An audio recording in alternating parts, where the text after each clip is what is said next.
Hello, hello, hello. How we doing today? Welcome back to another video. Welcome back to another live.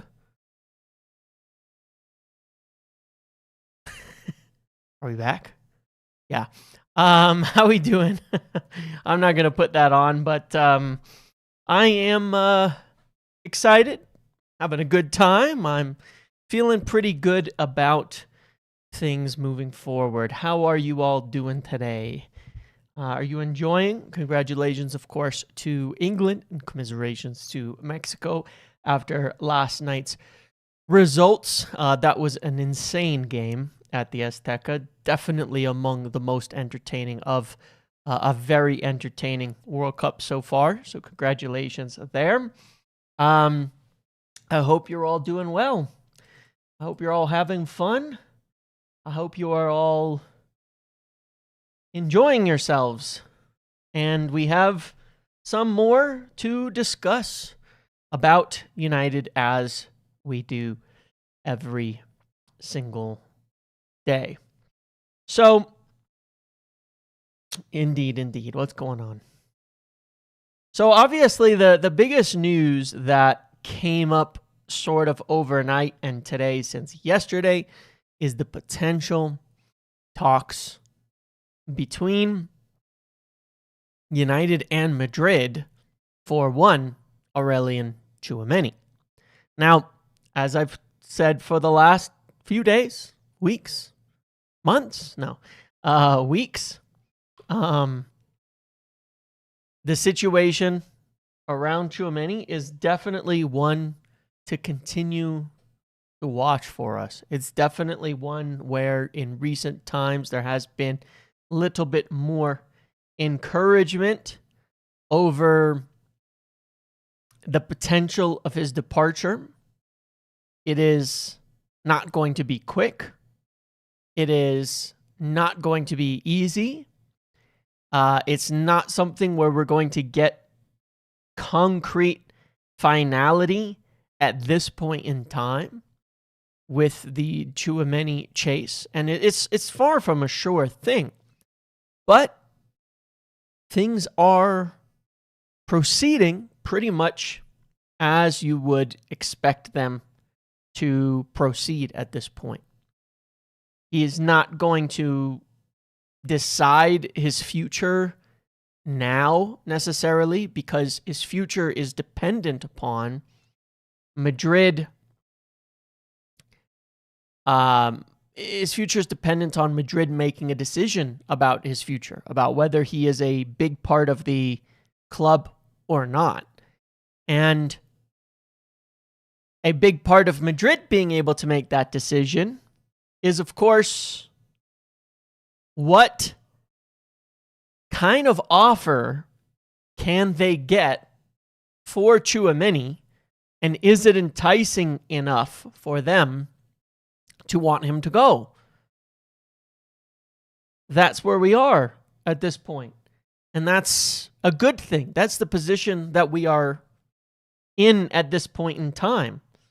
It is potentially on the table. It is all dependent upon whether Madrid make the solid decision to sell him or not.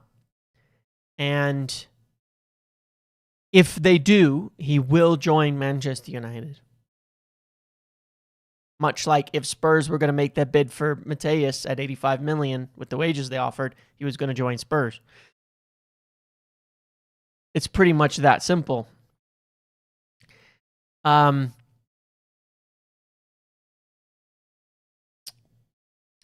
As other people have obviously said,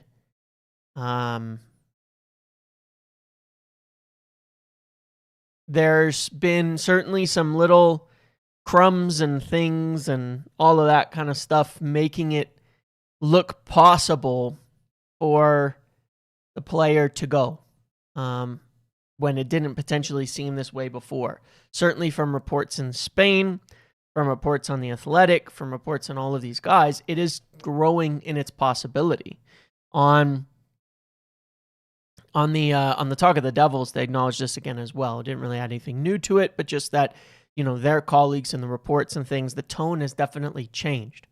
Now, I've believed for some time, since the start of probably June, that the plan and the understanding from the kind of executive level is not that it's a sure thing that they could get someone like Tchouameni, but that the plan and the belief has been that it is quite possible that he becomes available. And the idea was, as I keep reiterating, to go and get somebody in that middle bracket in the meantime while we wait for this, because it is going to take some time to develop to actually get over the line if it is going to occur. So what has to actually happen here for this deal to happen?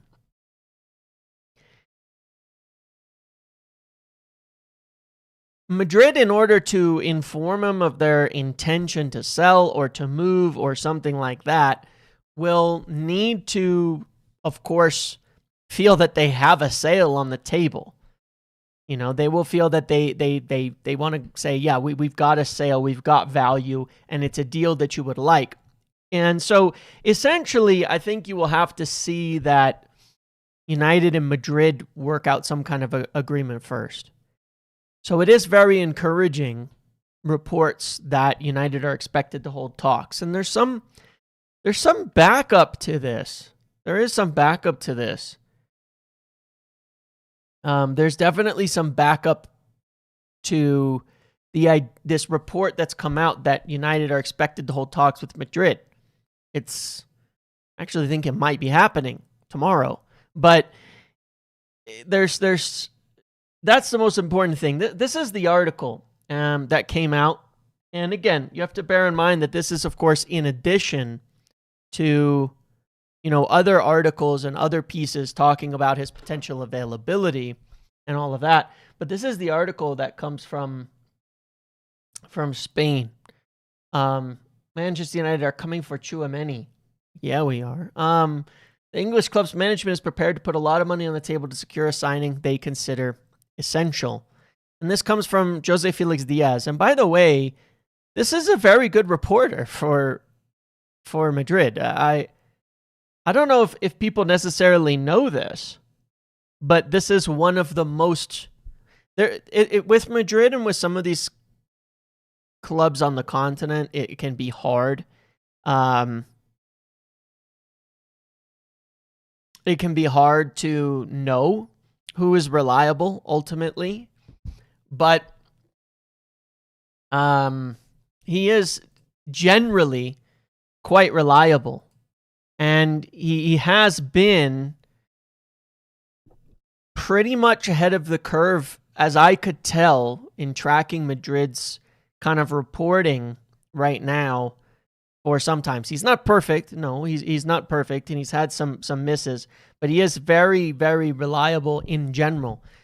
So far this summer, he's been very accurate on reports relating to, other things as well. Yeah, and he reported on YouTube that United are set to travel soon to discuss Tchouameni, and I think that may have truth in it. Might even be able to back that up, but not explicitly as of yet. But you have to bear in mind, what has he actually said here, right? He says, Aurelien Tchouameni has made it clear his future lies at Real Madrid.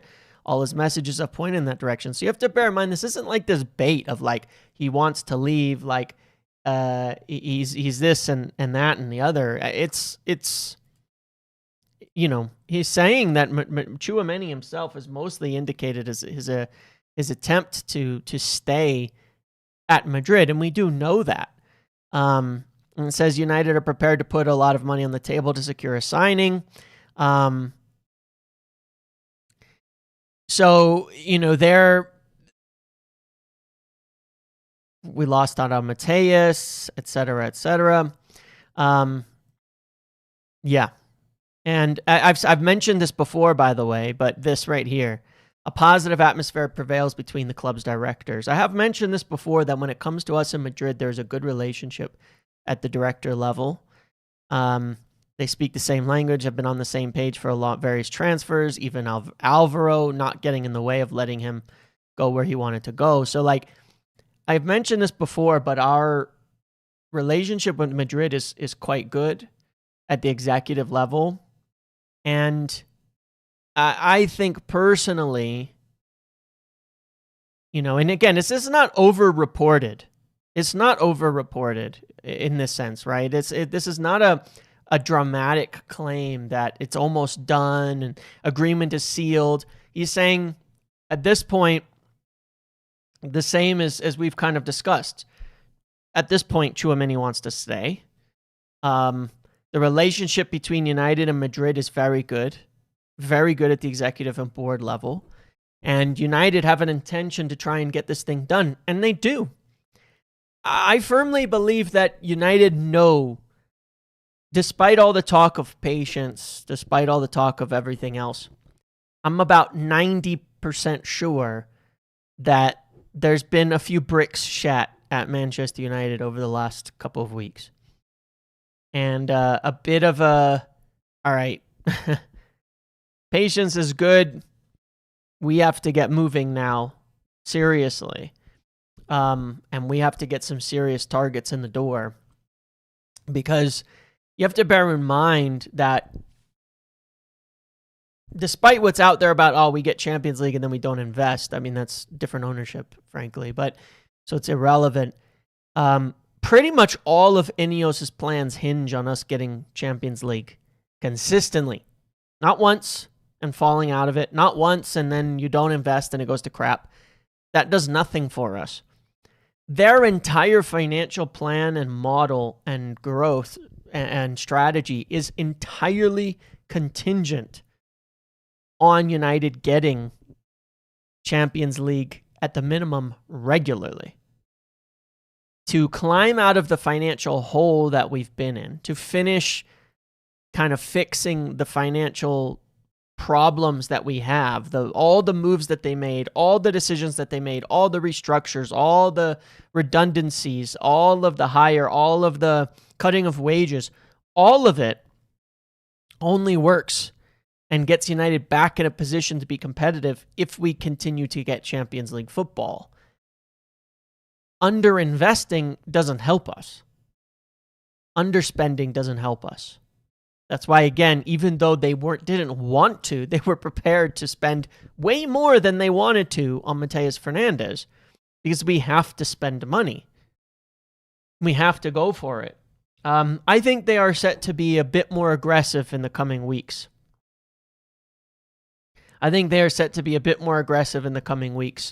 I don't think the ambition is the right word. I don't think people know what ambition means. I think people use ambition to say pay too much money. But I understand the impetus there. I think aggression is more important. We need to now move a little bit faster. We need to now, and this is one thing I agree with and have said many times. I do think we sort of over-negotiate.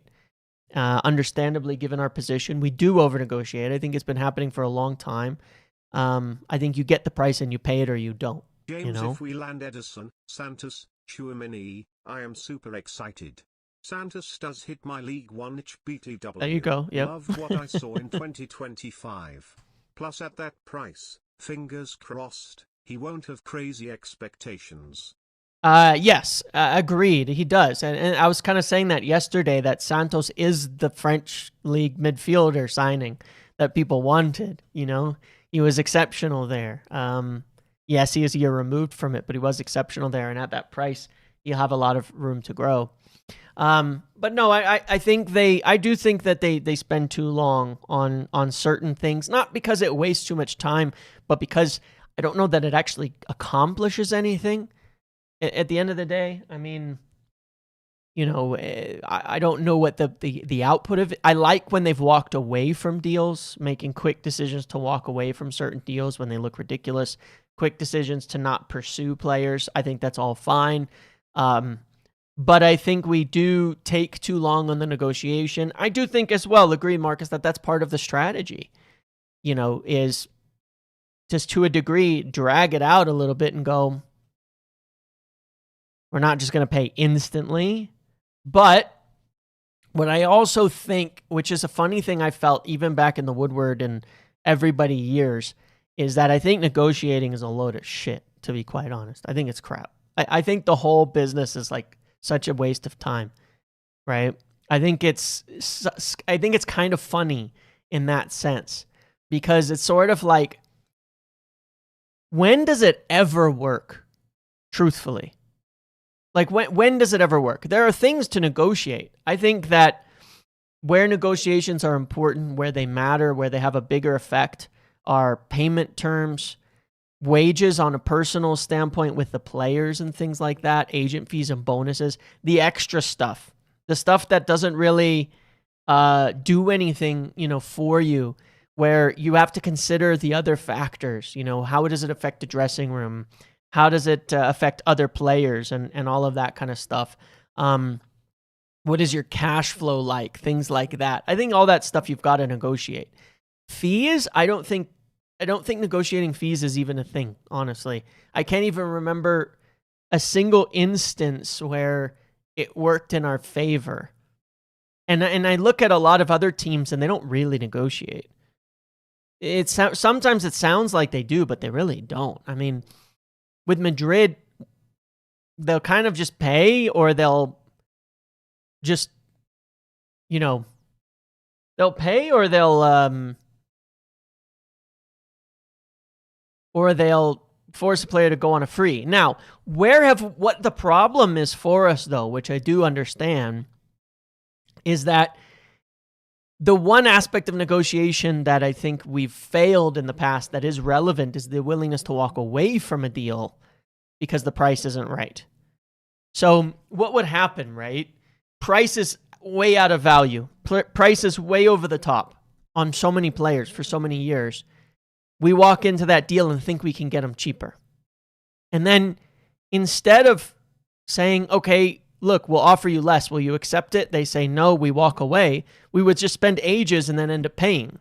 And so what this obviously taught many clubs is that when we arrive to the table, name an absurd price and we're going to end up paying it because we won't walk away. It's the walk away is the only negotiation that, leverage you actually have. Everything else is garbage. We have to be willing to walk away. But here's the thing. I don't think anybody else negotiates. I think most clubs pay or walk away at the end of the day. Like, take Declan Rice. Take Declan Rice. Did anybody get a savings on him? Nope. Moise Caicedo, did anybody get a savings on him? Nope. Elliot Anderson, did anyone get a savings on him? Nope. At the end, you're just paying or walking away. You can put in lower offers, but you're just paying or walking away. Did City get anything done by waiting a month at the end of it? No, just pay or walk away. When we walked into the Mateus Fernandes deal, West Ham said 80 million. He'd probably be our player if we paid it in the first case. I'm not saying we should have. I think we should have walked away earlier. I still think it's a bad deal. James, can you ask Mr. President to call Sir Jim to tell him to speed up the process of purchasing new players? Yeah. Let me just use my influence to do that. But yeah, it's like in most instances, it really doesn't make much of a difference. On Ederson, our price in the end was pretty much the price started. I do think we ended up with better payment terms, but the price itself didn't really change. And the wages were more important on that. Agent fees are something that ends up being dragged out a little bit. Agent fees and wages have a big impact on negotiations because a lot of times agents and such are interfering. They're trying to get other people involved. They're trying to get better offers, and that slows things down more than we hear about. In many instances, which is why United have the position they want players who want to join, because then you get less of that happening that interferes on stuff. So yeah, I mean, is it true we're going to Madrid to negotiate? Look, I can't 100% confirm that. I have some hints that started with plane tracking that I've checked on that may carry some truth to them, that it might be tomorrow. But I can't 100% say that that's true or not. I can't. I can only say that based on past things, I'm leaning towards it potentially being tomorrow. Just yes, in large part starting with plane tracking, but also because there are, usually when that happens, I use those as a hint to go look into certain things, and I can't put it away yet. So maybe tomorrow. Seriously, maybe. There's a chance it's tomorrow. It's like, there's a few other things that I've heard that would align with it being tomorrow, but I cannot. I would not put my name on that. But it's certainly possible. And the funny thing is, all of it well aligns. It's like a whole bunch of circumstantial evidence that's nicely aligning to this report from this Madrid guy, from Jose, or whatever his name is. There's a whole bunch of stuff that aligns to this report. It's all circumstantial at this point. I can't 100% say it, but I think it's has possibility with other things that I've heard. So yeah, that would be interesting. One of the differences here between Madrid and Tchouameni and the De Jong situation, because I love that. I love the comparisons between the two things. I really do. I think it's fun. But here's a couple of differences, okay? I want to tell you. Number one, when we met with Frankie de Jong and his agents, they didn't even want to talk. Like, you have to bear in mind this, okay? It was underreported at the time for whatever reason, probably because Ten Hag was trying to tell everybody he was going to convince de Jong, and so that's what United were telling everybody at the time. But de Jong's people never, ever, ever, ever, ever, ever once said he was open to joining United. Ever. He didn't. It was the opposite. He was, I have no interest in joining. None. Like, it was literally none. But Ten Hag thought he could convince him. And he kept getting on the phone with him and calling him. Didn't work. He never said he was open to joining United. Never happened. Tchouameni has already said he would be interested and happy to play at United. He's already said he would absolutely be willing to join United if he was not playing for Madrid. Absolutely.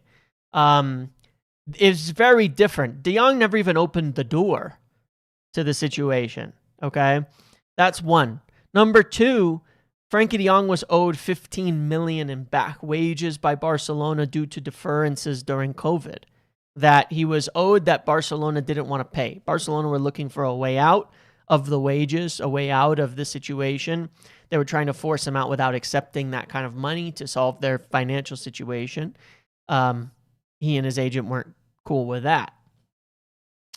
Thirdly, de Jong's partner, girlfriend / fiance / maybe wife now, I don't remember, explicitly said she did not want to go to Manchester. She wasn't interested. Why would join when Barca still owed him like 30 meters on wages from COVID holdbacks?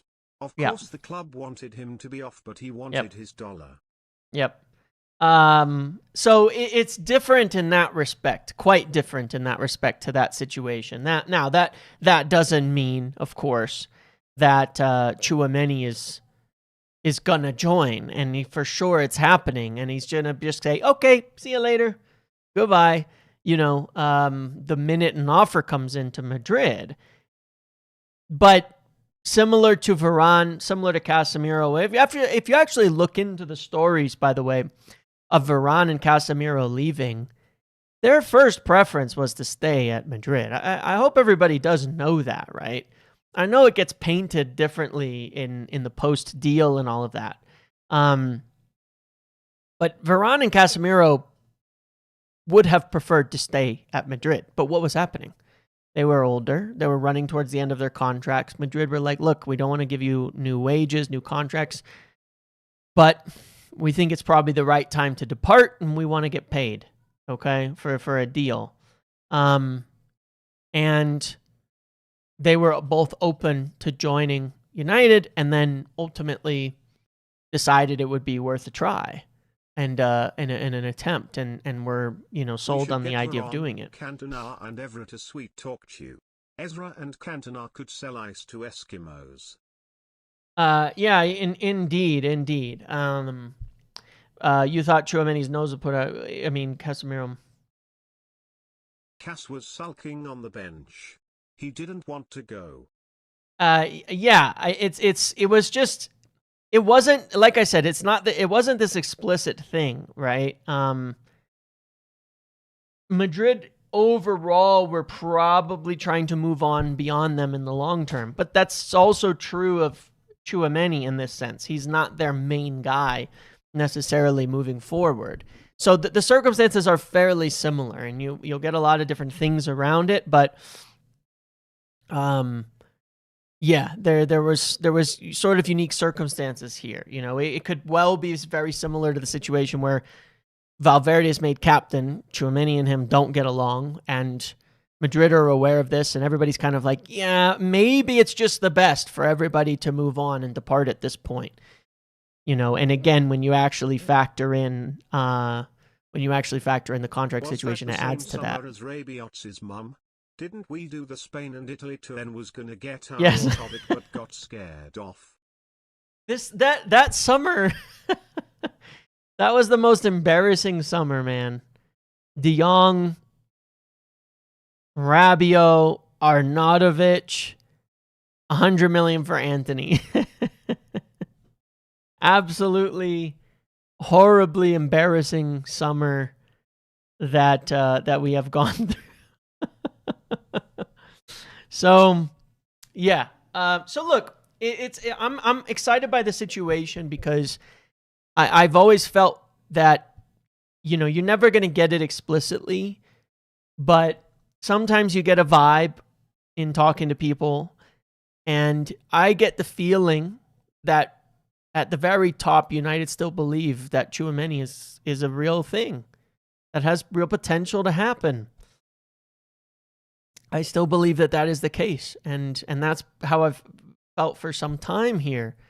And I also believe that given that United know they need to be more aggressive, United know they need to be more intentional here moving forward, and that they are not cheap, I don't think money will be an issue for Tchouameni. Like I don't believe money will be a factor in whether that is a deal that happens or not.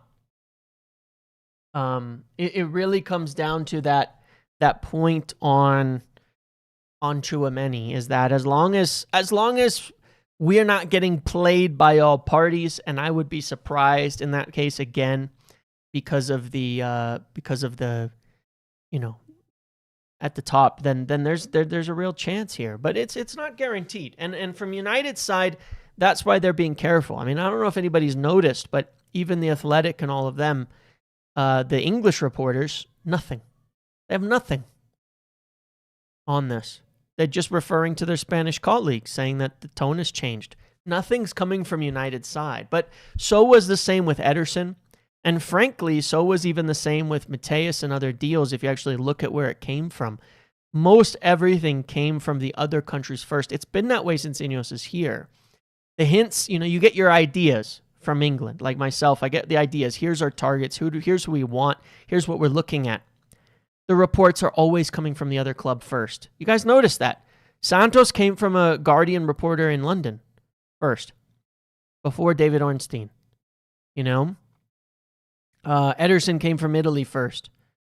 It was the same with the other reports. Last summer was very much the same. Everything came from outside of England first, or the selling clubs first.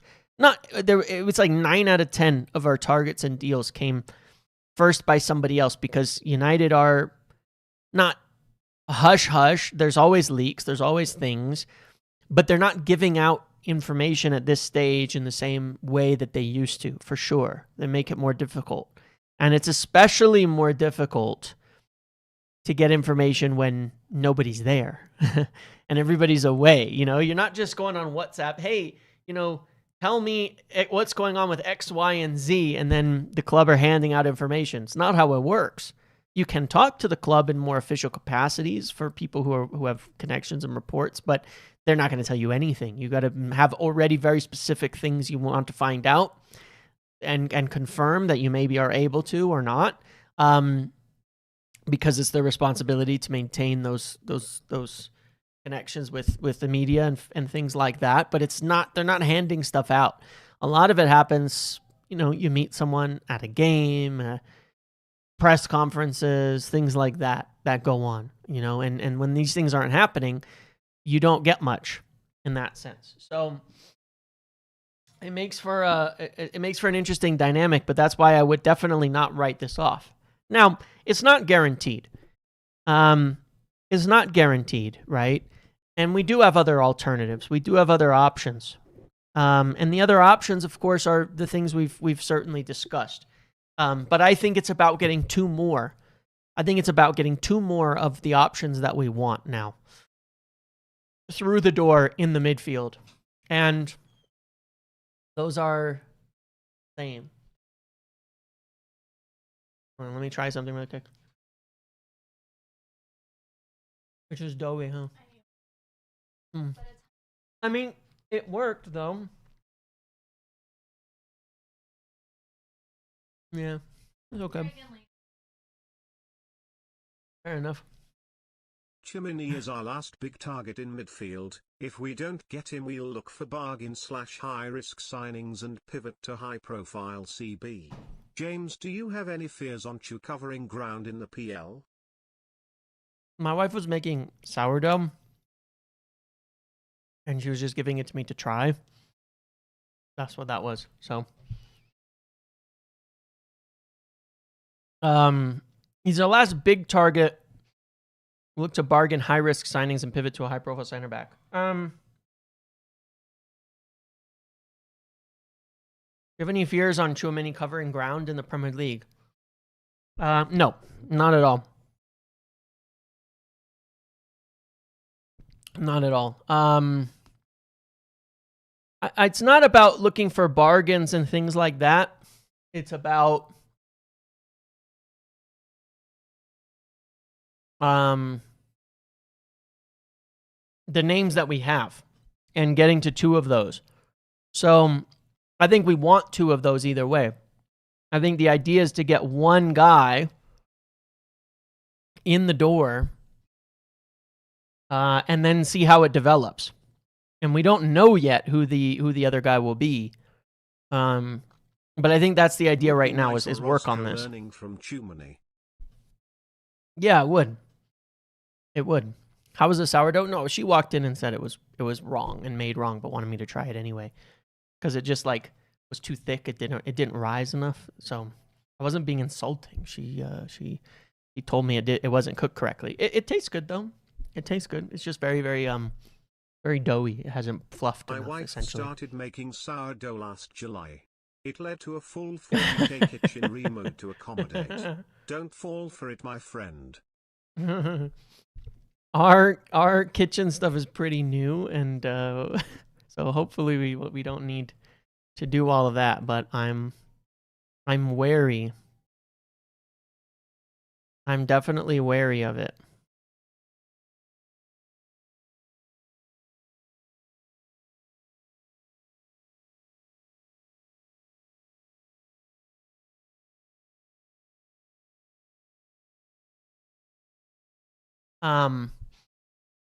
But yeah, I think that again there are legs to the Tchouameni story.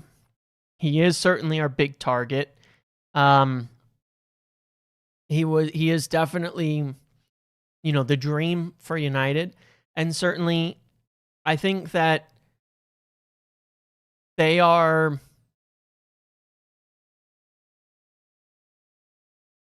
He's the dream for United, and I think that they do have a belief that it is possible. It is possible, man. It is possible at the end of the day. But it's not like we don't have alternatives. I don't think they're hedging all their bets on this. But at the same time, you know, they are knowing now that they need to move and be aggressive because, you know, we talked about this a few weeks ago. Tons of names came off the board. You know, like we looked at this list and it's like the names all just kept coming off the board until there was practically nothing left. Tonali gone, Anderson gone, Mateus gone. Who else is gone? We've eliminated Baleba. You know, nobody's talking about Baleba. All these names just kept disappearing. Think Newcastle sell if Hall pushes to leave? Yeah, probably, but it's not a guarantee, and I don't know at what price. I think they would sell, but I don't know that he will push to leave because he's a boyhood, you know, Newcastle fan in that sense too. So it's a bit different. But it was like the board just kept smaller and smaller. They're aware of this, you know. They are aware of this.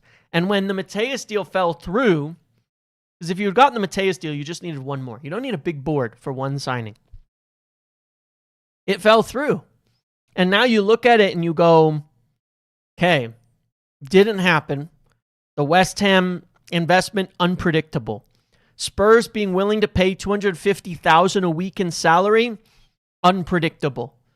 We could say we should have predicted that. No, I don't think we could have, honestly. I do think that was certainly a surprise. Nobody would have predicted Spurs paying $250,000 a week to a 21-year-old from a relegated West Ham team. The biggest deal in relegation history, and he would be the second highest paid player at our club. Nobody would have predicted that, right? How long can a club Which is string bad players luck. along before the player feels disrespected? Scott feels like a I don't think backup it's option, like that. like a girl not wanting to be a rebound or second choice. I don't think it's like that at all because it's ultimately, look, there is a matter of you need to move with some decisiveness on the players and things like that, but you know, these players are looking at the moves that are in front of them. They know there's a lot of consideration in there. They're also not following transfer news from the same perspective as we are, the same view as we are.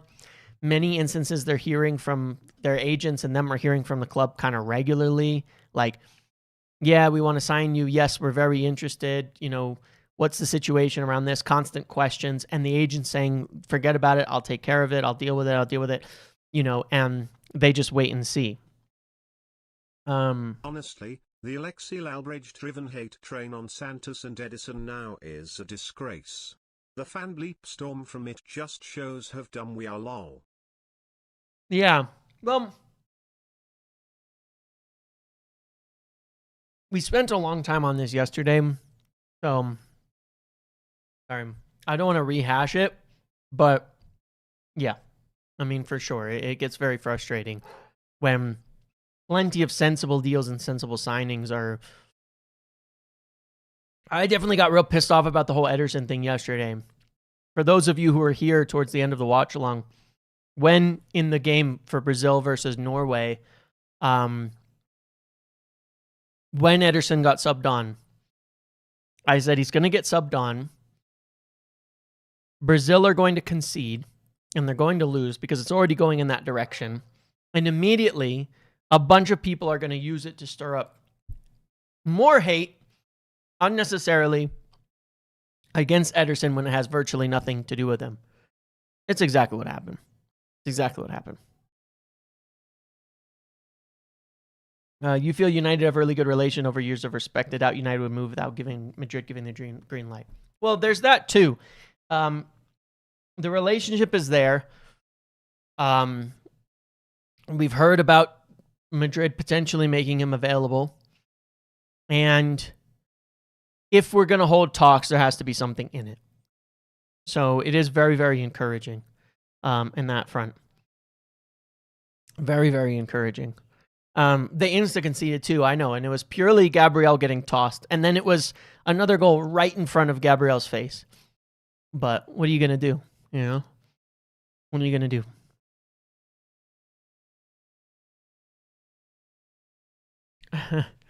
But yeah, we have other options still. I do think the Santos one has some serious legs, but like I said, I firmly believe they're going to move on another target at the same time right now in the midfield, be it Santos or Scott, or move on both and see what's possible here. I'm firmly of the belief right now that we're going to move on those in addition to these potential talks for Tchouameni. I'm quite certain that we're going to be starting some extra talks over those now within the next coming days. There is a thing on July 9th about the stadium, but I always expected as well that from tomorrow or the next couple of days, that this was that things were going to ramp up a little bit here in July. Specifically, I say tomorrow because I'd heard certain things just about that I teased a few times in Discord about July 7th. So the fact that the day before there's some reports and there's some flights and there's some things definitely has my Muppet radar perked up and listening, because it just, there's too many things aligning with things that I've heard that we really might be starting some real talks tomorrow, and maybe we'll get some big advancements. Garnacho for sell. Any chance of last dance, boss? Smiley face emoji. Smiley Enjoy face Strasbourg, emoji. buddy. Enjoy Strasbourg. Or worse. You'll be lucky. You'll be lucky to be at Strasbourg. You'll be lucky. You'll be lucky if Strasbourg will take you at this point in time. I don't know. Do Chelsea have an even lower partner club at an even lower league to send him to sell him to? Because that might be what they where they aim for next. But yeah, I mean, Spider Sense says, yeah, exactly. But yeah, no, I really do think there's legs in the Tchouameni story right now. Watch it get all pushed down again, but it keeps not being pushed down. And that's why I keep saying you've got some really good reports from The Athletic and Spain. Probably the two best reporters for The Athletic and from Spain right now, pushing it forward a little bit more. And you've got the English Athletic reporters and stuff not putting it down, but saying it's sort of, the tone seems to be changing. And then you couple that with, you get the feeling, I get the feeling from conversations I've had that it's still there in the back of their mind. And I think there's something here, man. I believe, man. I believe. Again, not a sure thing, but I do believe. I do believe. There's been enough positivity on it that I do believe. I believe whether it's based in enough fact or not, I do believe that there's enough around it to give it some credence. Beyond that, the other deals have Scott and Santos in particular, I think, have serious legs. I mean, I've been talking about the Scott one for some time. Serious target for us. Again, I don't think he'll feel we're messing him around. But I think we could see some talks with Bournemouth here soon as well. Other thing is that players are expected to return tomorrow for a few clubs. I was listening to that Talk of the Devils episode, which was out a while ago, by the way. And Andy Mitten was saying some of the things that I was saying on this that I've heard, which is always nice, which is that a lot of this stuff comes down to the players. And that's the case for some of these. While they're away, and the club doesn't want to sell, and the club doesn't want to do this, and the club doesn't want to do that, it's hard to push deals through. But when they return, a lot of it's on the players, pushing for that move, talking about their future, putting pressure on the club as to what happens next. And I think that's where we stand with quite a few players at this point in time, is that point of what comes next here, what happens now, and we're going to need the players to kind of indicate to the clubs and discuss with the clubs and sort that out. There's not much we can do until then on a few of these. I also believe that United really, really, really do want to get some players in for preseason. Make sure they have at least one signing in pretty early during the preseason stage. Obviously, Ederson is a deal that Brazil knocked out now, but it's still 3 potential weeks till he returns. So he'll be there for a lot of preseason, or a fair bit of preseason, but not all of it. That one, the club's message is still very, very firm on it's a set deal. It's a done deal. Not done, but it's a set deal. All the agreements are in place. They want to do their own medical. For whatever reason, I don't know that this was ever a surprise. They didn't want to accept or consider a medical done by the Brazilian national team. Whether that's just because they want to do their own or because something happened they didn't like, I don't know. There's no indication of the latter part of it, but they just wanted to do their own medical. That's it. They want their own medical to confirm the deal. So, I don't want to make an implication on anything else, but they're very, very firm that the deal is on, that the deal is intended to be completed, and all of that, but they just want to do their own medical. So it's a sort of a strange one because the report itself is already false.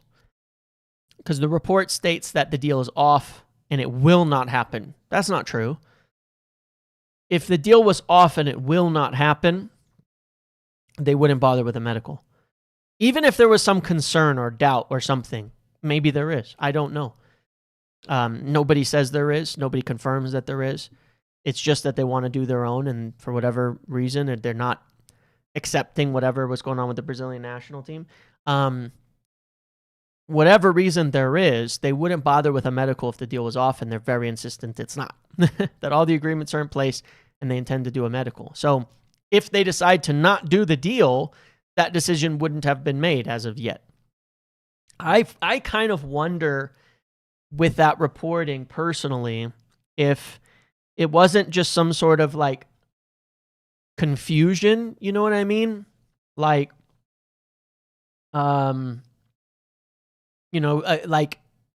Maybe they, Brazil over in the US or whatever, they were pushing for a medical to be done to get the deal done.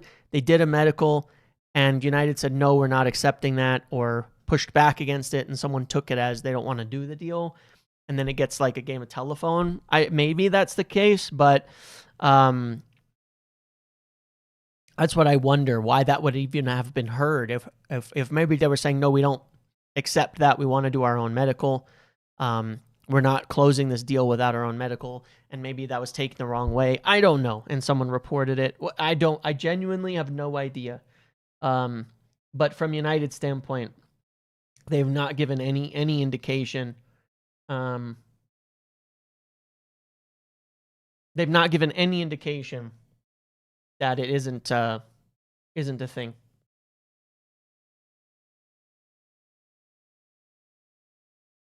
But yeah, there might be something going on tomorrow. There might be something going on tomorrow, dudes. On this, there might be legs to this Tchouameni thing. There really might. Would be very exciting. I'm just looking at the nutters in in a certain area, tracking things, and there might be.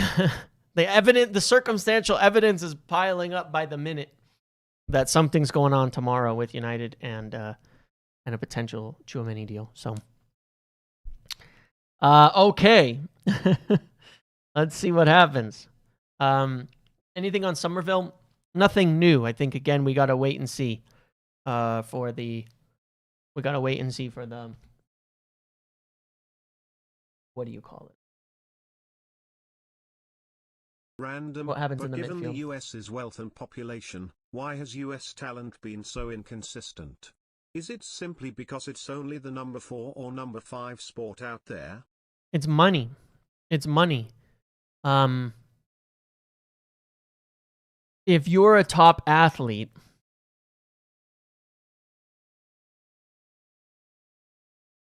you would not go into football here.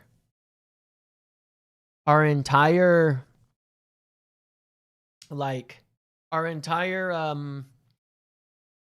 growth structure for advancement as a kid into pro sports is via schools and college and the draft. The most expensive a players, the more ambition your project is. No. Obviously, wages and spending are correlated to success, certainly. But I think on an individual basis, it's fairly meaningless. For sure. But yeah, I mean, again, if you're a kid and you go into sports, you go into school and you play in school and you go to college, that's the growth for everybody, right? You go from high school to college and then you go to the MLS. Why? The average pay is like $60,000 a year. It's not very high. That's not very prestigious.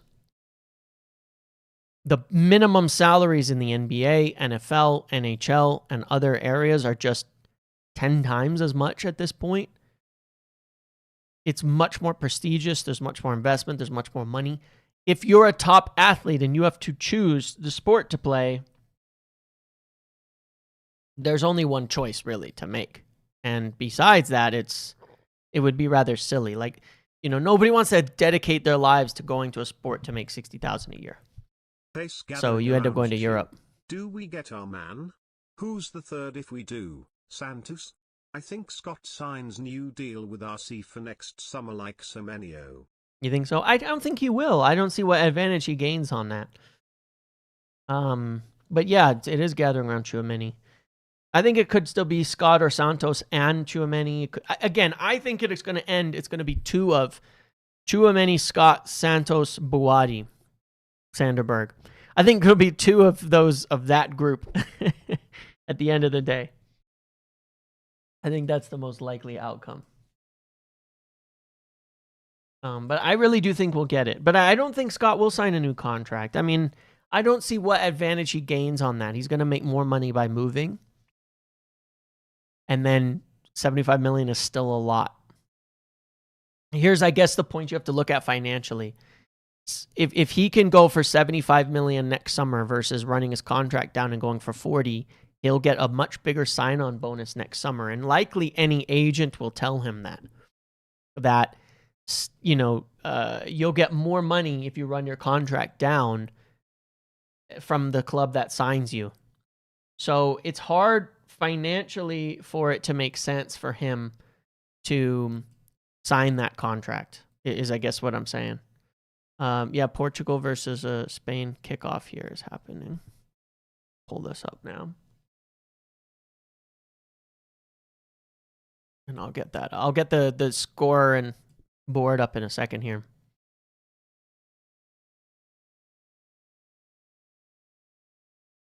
Vanderberg is nice, man.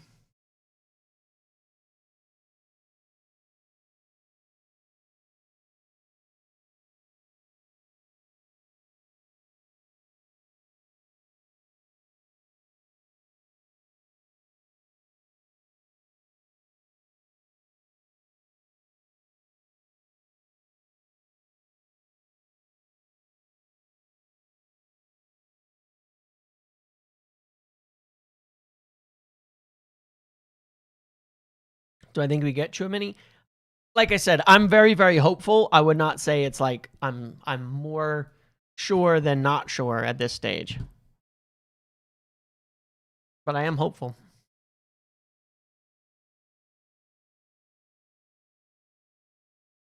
I remain very hopeful at this point.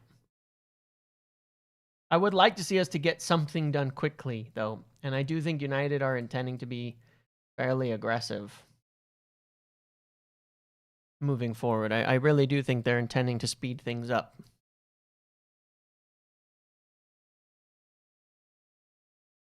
Let me just get this game up really quick so that we can get it right.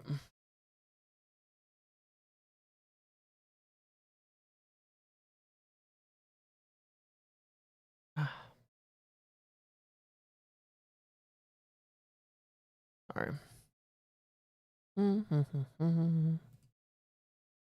Have this? Nice.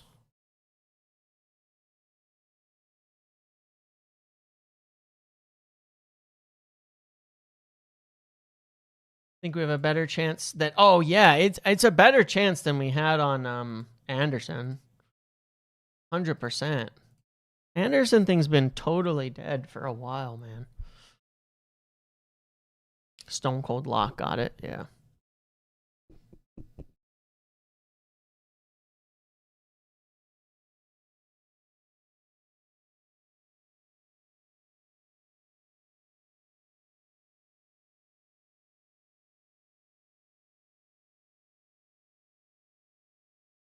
The new stadium blueprints. Did Lissandro be sold this summer? I don't think he'll be sold, but Portugal almost in trouble there. But his future is in question because he's going to be looking for a new contract. I think United would be fairly reticent to get into new contract stuff with him right now. But it is an interesting one, yeah.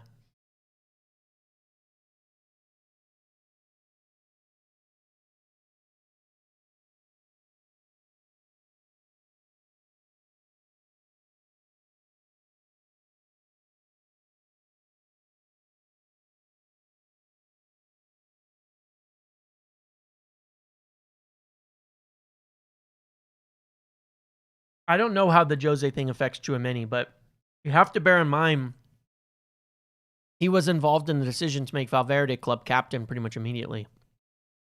So, don't know, man. It's always different on the outside than the inside. What about Jude? For appearances and agenda's sake, I have to continue to say I dislike Jude. Can't go back. It doesn't matter. I've already made my bed ages ago.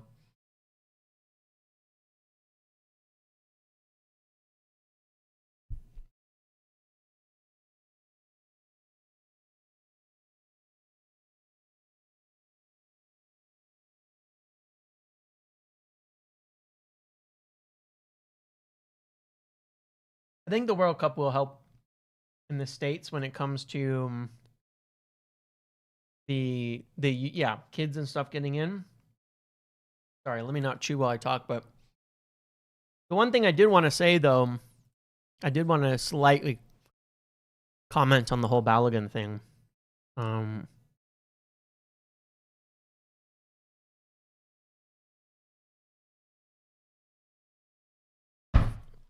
In all seriousness for a moment. I think that from a football standpoint, the U.S. haven't gained any competitive advantage because I don't think it was a red card. I think most people agree with that. But it's what Wayne Rooney said to me, not to me, said that I agreed with a lot. Because he said he didn't think it was a red card, and he said he thought that FIFA should have wiped the red card off, but that this appeal way of doing it where they have given a suspended red card is garbage. Like I said, I think that it was a bad call. I don't think VAR needed to intervene. I think that VAR was also used improperly, as it has been on a few occasions, where they kept only showing it in slow motion, which is in FIFA's ruling not applicable to the determination of force and things like that. But there's plenty of bad calls out there, and the means in which the red card is suspended, I will 100% say are wrong. I will 1,000% say is wrong. It shouldn't be how it is. FIFA should have had an appeals process, and it's an utter joke that they don't have a genuine appeals process during a World Cup. It's absolutely crazy that they don't have a World Cup. That doesn't make this okay, but they should have had an appeals process from the beginning for the World Cup. It's nuts, especially for knockouts and stuff. It's crazy that they don't. When you have these tournaments where, 2 yellows results in someone missing a game, you have to have an appeals process. Same goes for Michael Elise's yellow. It's total garbage that Michael Elise has a yellow card. It makes no sense. If he picks up another yellow, Spain in, this has got to be offsides though, and they missed anyway. Elise,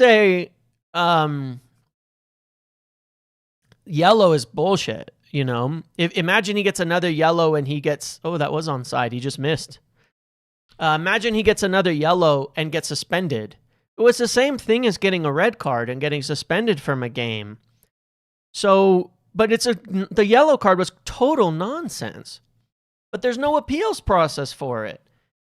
FIFA have completely dropped the ball in the way that they organize this by allowing that to happen.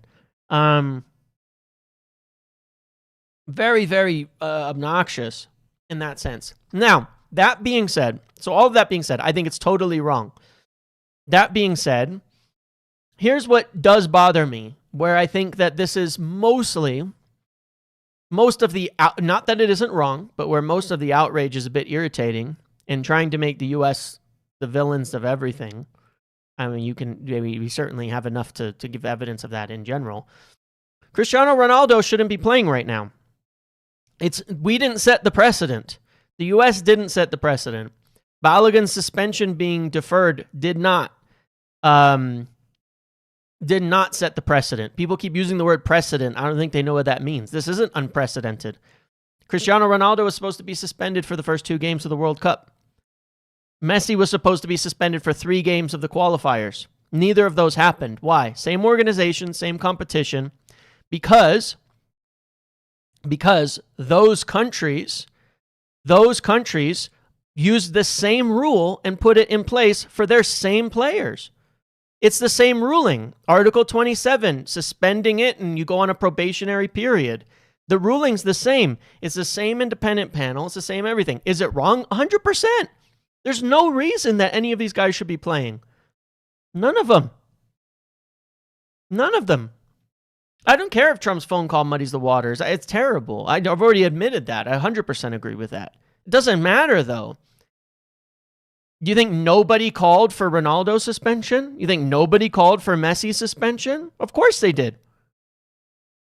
I guarantee you that both footballing associations, politicians, whoever were involved in that. Of course they were. Absolutely they were. They just kept it quiet. The only difference is that Trump is so braggadocious, he wanted to immediately take credit for it.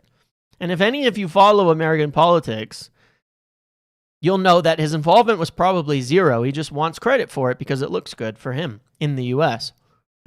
That's pretty much been his entire presidency. So, my point being is that, no, we did not set a precedent. FIFA already opened the door for this on 2 occasions and did it for 2 of their stars. Blame FIFA on that. I'm not saying it's okay. I wish it didn't happen at this stage. You know what I mean?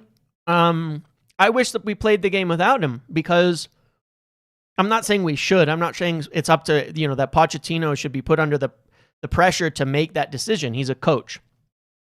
Pep Guardiola has won a lot of trophies and never commented on City's cheating. Coaches don't.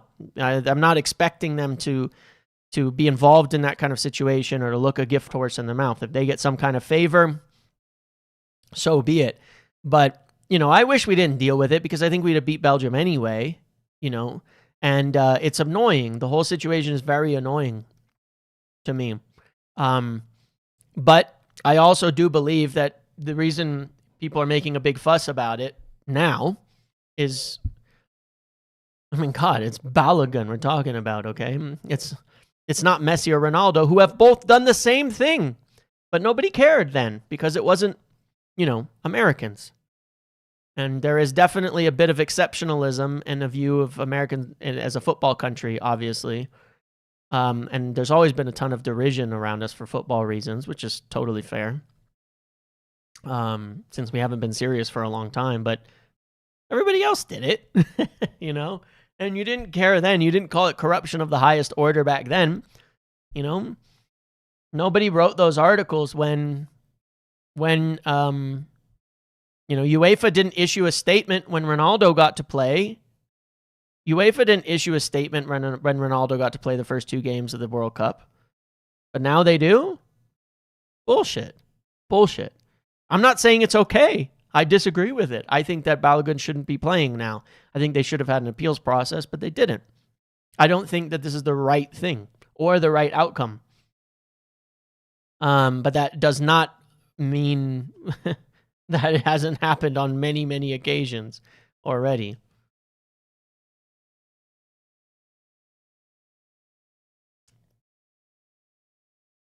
It's the exact same rulings that have been applied. And it's all FIFA's corruption. They want to have their outs for their big stars. They want to have outs for their big names. They want to have outs for favored countries. They want to have outs. They've opened that door. They opened that box.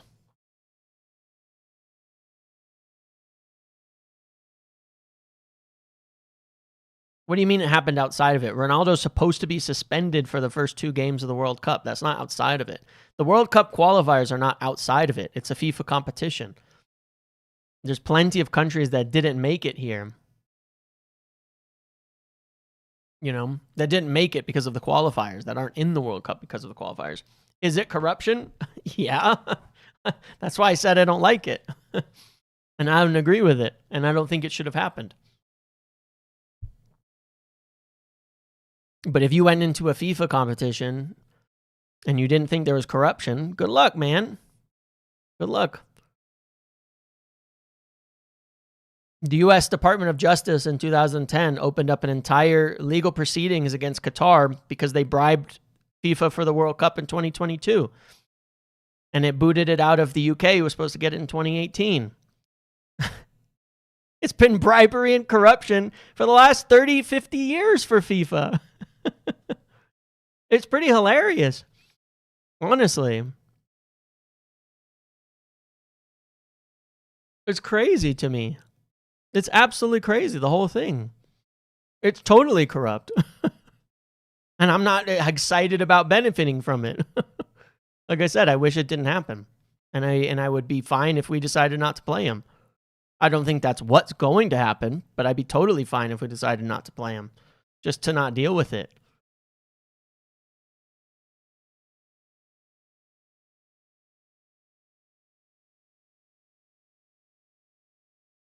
Are you listening at all, CJ? Because it's not even close to what I said.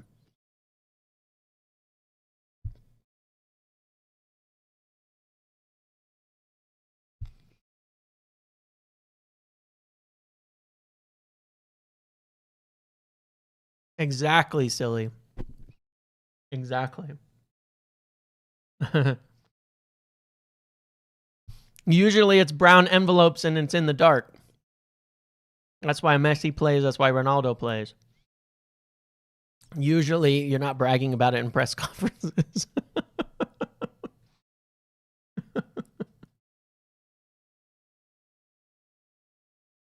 The game itself should be free of it. Okay. I agree.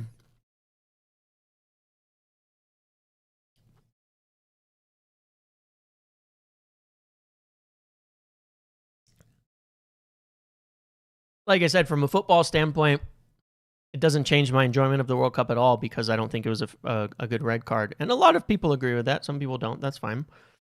But they should have just had an appeals process. I mean, if there was an appeals process, people would have claimed that's corrupt too, by the way. I mean, that's just how it was going to be.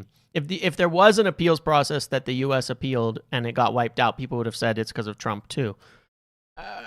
It would have been less true, maybe. It might have been the exact same thing that happened, but in the appearances, it would have looked better. I don't know.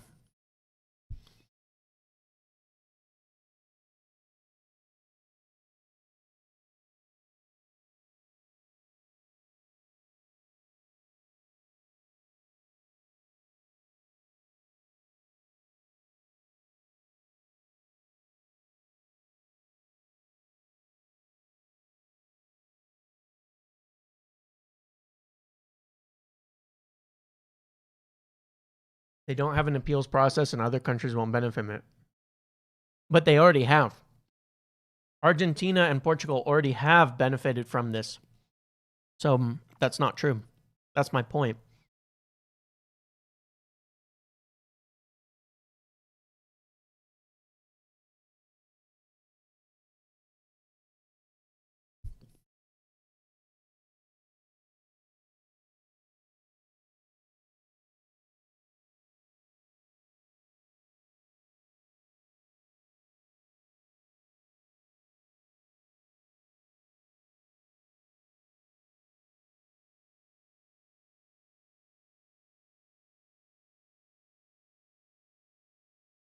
Yeah, exactly. Exactly played out. Exactly. It's just annoying. You know, it's just annoying because like you look at the World Cup as a whole and from start to finish, it's been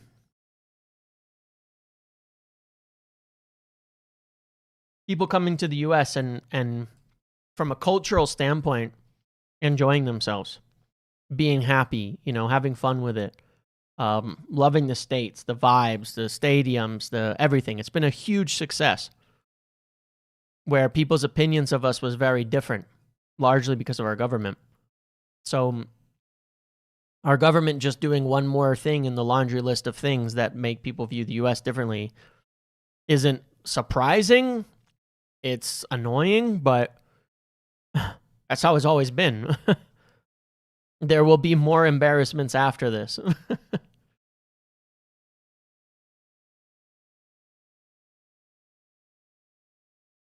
So it's like, whatever, man. I don't know.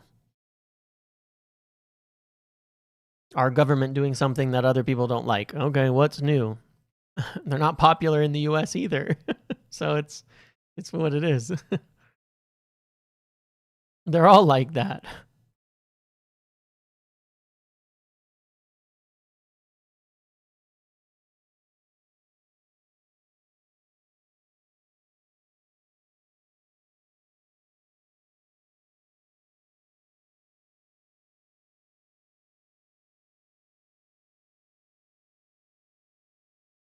Bruno, oof. Ah, terrible shot.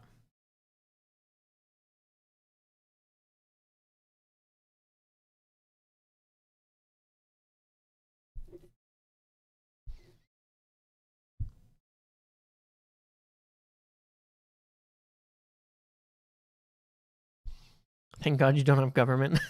Great. Yeah, we made sure of that too, huh?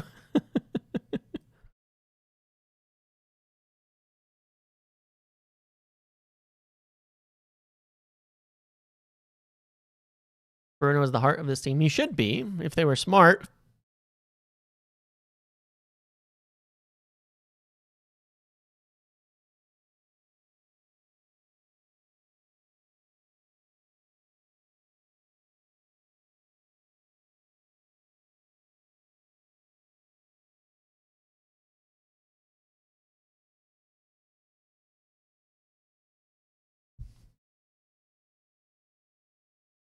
Who's more likely, Scott or Santos? I actually have no idea. I think Scott is a higher priority target, but a more difficult deal to do.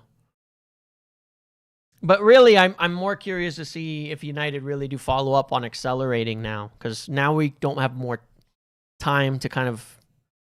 I'm not saying we wasted time, but I'm saying our cushion for time is probably gone now.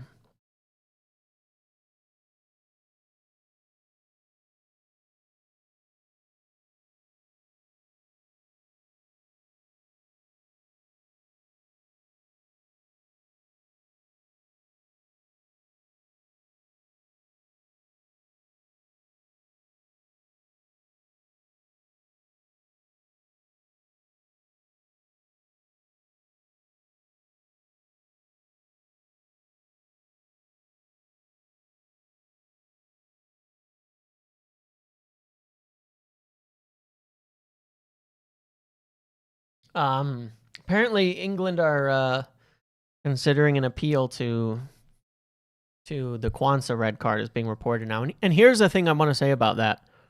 I think it is 100%, 1000% totally fair that if this has happened as it has happened, that everyone should have the same capability, because that would be the only way to set a level playing field, right? So I support that. At the same time, you can't claim a moral high ground and say it's a disaster and it's a disgrace and then go and use it yourself. You know what I mean? That's the part that's kind of annoying to me. Like, you know, England can't claim that it's a disgrace that this has happened, and then they go and try and do it themselves. Pick one. You go appeal it for sure. You know, if you want to appeal it on the... Here's the thing, though, guys. Here's the problem. This is why it is such a problem. Everybody's saying it was a red card for Kwanzaa. Of course it was, 100%. It wasn't even debatable. Balogun's not had a red card called off. His red card wasn't wiped. The decision was not made. This is why it's such a disgrace, the whole situation, right? This is why it is so bad. Balogun's red card wasn't wiped. It was just suspended. So they didn't say it's not a red. They just suspended it. Ronaldo got a red card for punching someone or elbowing someone, and they didn't say he didn't get a red. They suspended the 2-match ban for essentially good behavior. Okay? You know, so that's the problem. It's suspended. So England have 100%, a total even moral ground here. Not moral ground here, but even legal ground here to say we want to have Kwanzaa's red card suspended for a year so that he can continue playing. Why not? It would be the exact same rule that we got for Balogun. It would be the exact same application. That's why it's so fucked up. Because in real world, why would we have debated the Balogun red card? Because we didn't think it was a red card. But instead of having a process that allows us to determine whether it was a red card or not, instead, it's just suspending the penalty. It's just suspending the punishment. It's a disaster. It's a disaster in that respect, man. That's what makes me so upset about the whole thing personally. Because like I said, from a football standpoint, I think it's debatable on a red card. A lot of pundits, a lot of reporters, a lot of football people said it's not a red card. Let's say it's debatable. We should have been able to have debate in terms of an appeal process about whether it was a red or not.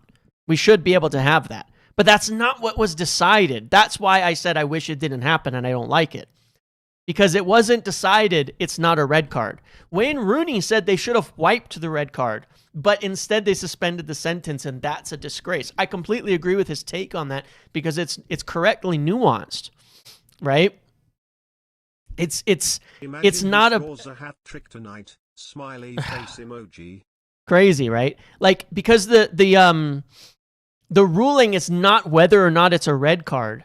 The ruling is, are we suspending the red card sentence? So essentially, now every nation who gets a red card has the ability to say, we don't want to serve the penalty during the World Cup, we'll serve it in a year. Or we'll go on probation. They all have the right to do that. That's a joke to the game.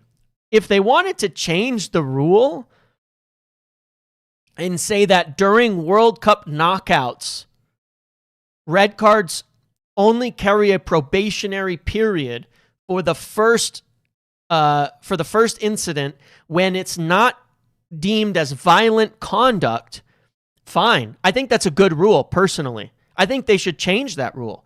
I think that yellow accumulations should not be a thing in World Cups. I think it's bullshit. Game to game, yellow accumulations, I hate it. I hate that a lot. I think it's a bad part of the game. Non-violent red card offenses, I think the penalty in a World Cup knockout of missing a player for the rest of the game is enough of a penalty. If it's a non-violent offense, right? Not a 3-match ban, but a regular red card or a 2 yellows, right? I think having a suspension's crazy. But that's not the rule as of now. If you're going to do it, then change that rule. Just change the rule. Just say, listen, red cards from here on, because then everybody's on the same page. Red cards in World Cup tournaments, knockouts moving forward. If it's not violent conduct, then we're not going to suspend you an extra game. Because they're doing it anyway. They're doing it anyway. But only in certain circumstances. They're picking and choosing when to do it. I hate that. That's the part that's so annoying. Like, just change the rule. Just change the rule. You know? Just change the rule. But that's the issue. They should have had an appeals process, and if they don't want players being suspended for non-violent red cards, then they should have just changed the rules instead of doing some selective outcome shit. Oof, Spain almost get through there. But that's the thing. So England applying for an appeal of the suspension for Kwanzaa, that's fine. They're 100% well within their rights. Now, I don't think they can complain moral outrage now if they're going to use the same system. If it's denied, then you obviously have super grounds for moral outrage. Because the decision was about a suspension of it. Not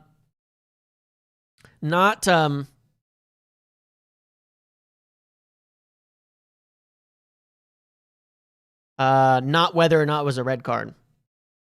So it is a super annoying topic. But my thing, Boilo, is I don't care whether it was or was not a red. If there's any doubt, that's why there should have just been an appeals process, and then you accept the results of the panel. Like, whatever, you know what I mean? That's different. That's why it should be. My opinion is it's not a red, but it doesn't matter what my opinion is. That's why you have to have a process that actually allows for this situation if there is any doubt. And there is doubt. There's tons of people with different opinions on this. You know? So it's like, it's whatever, you know? But yeah, they've just totally screwed the whole situation up, have FIFA. They've completely bungled the whole thing. What do I think they should do now? Personally, I think that they should, any red cards here for the rest of the tournament, this sentence is suspended. Oh my God. Oh my God. Oh my God. Portugal almost concedes. Spain almost score. That's what I think they should do moving forward. What process? That's what but the lack of a process is a lack of a process, is the process too. But yeah, I agree. There was not this outrage when it was CR7, you know, but that's why I'm saying it's a joke already. It's just, the whole thing is so ridiculous. Do I think it's as serious as people are making out? No, because it's happened before on many occasions and life goes on. Do I think it's as serious as City's cheating in the Premier League? Nope. But everybody still enjoys the Premier League. It hasn't destroyed the sanctity of the Premier League to where nobody wants to watch it anymore. Like I said, I think some of it is just because it's American and Trump is involved, which makes it 1,000 times worse. But that doesn't make it okay. I'll tell you what it does tell me, though. I'll tell you what it does. In my opinion, that I will continue to always state, is that, as I've said many, many times in the past, I never, ever, ever, ever, ever, ever, ever want state governments involved in owning football clubs, because they're involved at the national team level, and it's bribery and corruption across the board, over and over, endlessly. Keep that away from my football clubs. Let them be private institutions, held by the people, held by private owners. I'd never, ever, ever want football clubs to be nationalized, intentionalized, or owned by countries and nations for this reason exactly. Governments are always corrupt. All of them. Every single one. And all you get is corruption.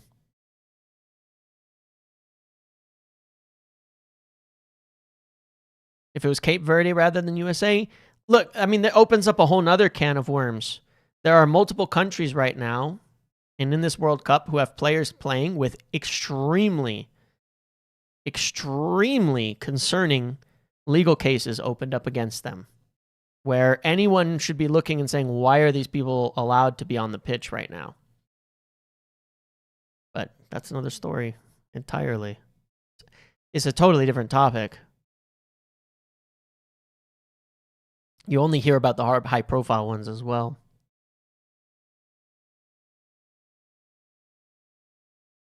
There's a big difference between private owners. I'm not saying private owners are good people. I'm not saying private owners are good people, but naturally the influence of a government has a bigger impact than the influence of a private individual. President lifting the World Cup trophy, crying face emoji. Oof, Spain almost again. Yeah, it'll be something, won't it? There was a player for Japan this applied to, by the way. There was a player for Cape Verde. There was a player for, obviously for Ghana that we know about. There's some others as well out there. There's someone on the pitch for Portugal right now who had his share of troubles with U.S. law over the years and didn't come back for a long time.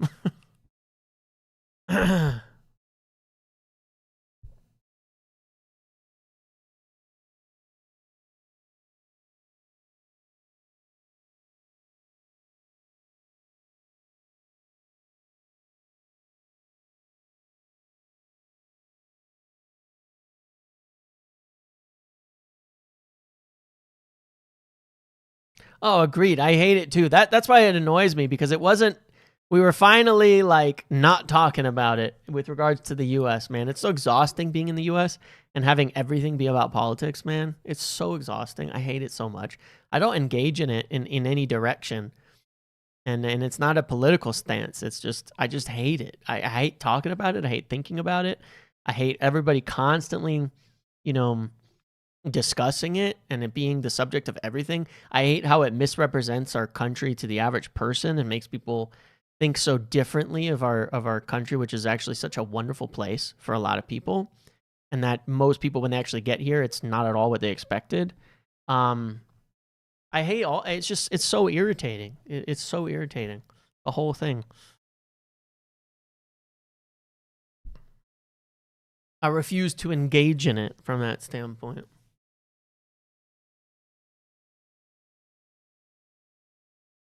Yeah, I just had to talk about this scenario because otherwise I'll get 1,000 more questions on it. So, but you can see it's irritating to me. Like, I'm definitely not cool with things. Either way.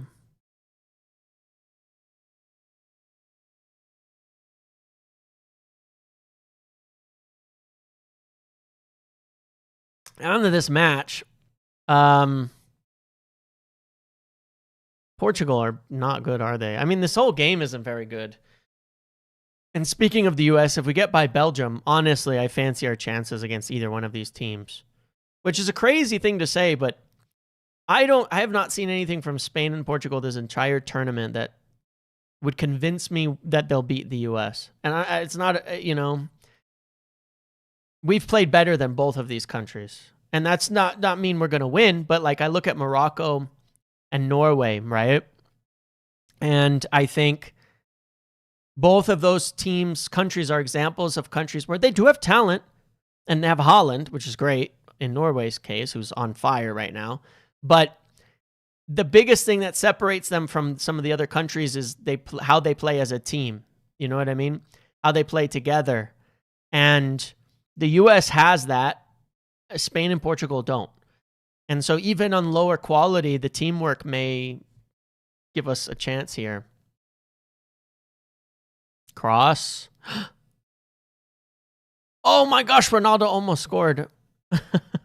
Close. Close.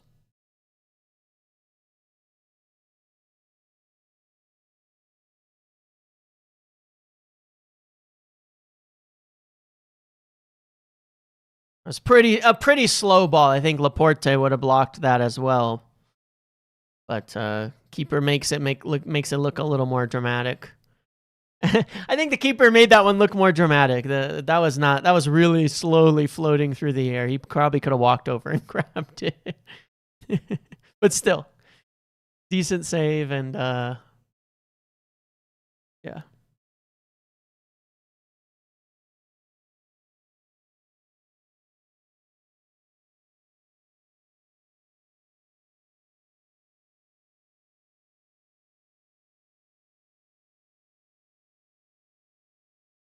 Spain does play as a team. It's different. I'm trying to like I'm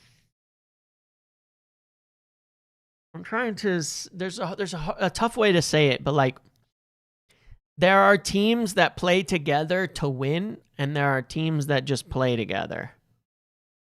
And then there are teams that are just individuals. Norway, Morocco, the US have so far approached. They're not the only examples, by the way, but they are three countries I feel that every game they've gone into, they've gone in trying to win, trying to really go for it. Energy, pressing, attacking the game, high pressure, all of that. Even with, whatever, I think that Spain and Portugal just kind of play. I don't see that they're going out to win that much. It's hard to describe it, but you know it when you see it. That's how I would define it. It's one of those things. England last night, maybe it was the red card that did it, but England last night was the first time I saw that from them this tournament. I've been pretty low on England this tournament because I think their performances have been pretty mediocre against pretty bad teams, and I don't think Mexico are the best team. But they look different. They showed up differently yesterday than I've seen them in the tournament so far. I think even though it was still chaos, even though it was still tough, even though it was still hard,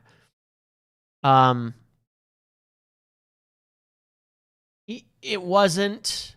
They played together better than they have in a long time, personally, for me. Yeah, it was different. Can they keep that up? Will they do that every game? I don't know. I think they had moments in previous games, but that was their best game yesterday. Way better. It was totally different to what I've seen before, and so but it's hard to describe it. But like I said, you know it when you see it.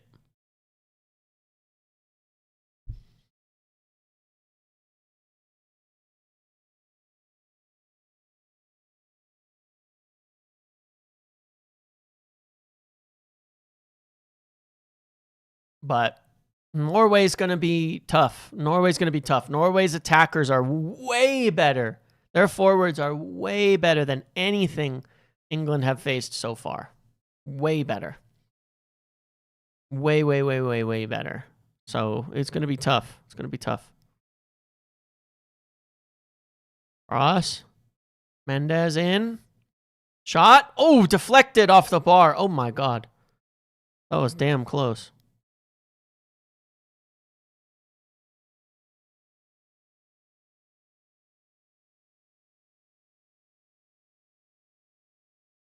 Yeah, that was probably going in if it wasn't deflected.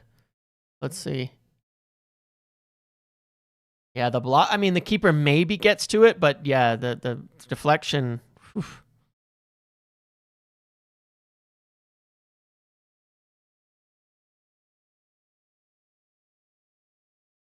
I didn't say they were. I said that their forward line is a lot better than anything England have faced yet. Mexico's forwards are nothing to write home about. Congo, Croatia, Norway's forwards are on a whole nother planet. Holland alone is better than anything that England have played as of yet. But Berg, Shadelup, Nusa, he wasn't even he got subbed off against Brazil, but he's been a lot better than that. Those are tough players, and they're pacey and strong, and that's a bit of England's weakness. They're a bit slow at the back. So I definitely would not write Norway's forwards off. I think they'll get a couple goals.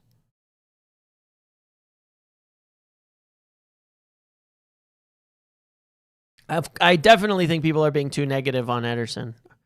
Till he's played for us, I think it's crazy.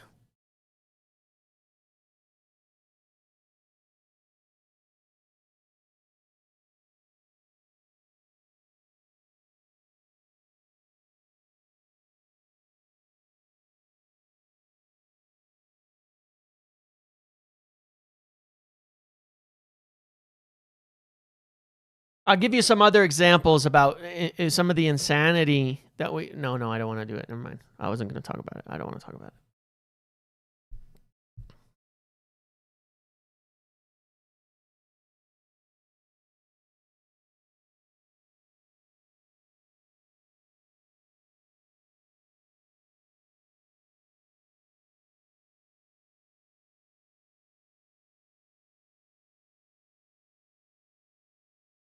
What is Ronaldo doing?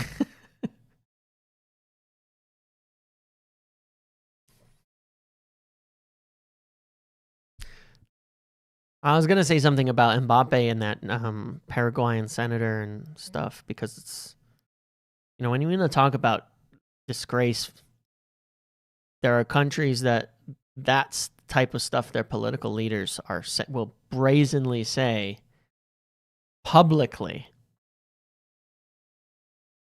Why are these countries allowed to play football here? It's nuts, man. It's nuts, man.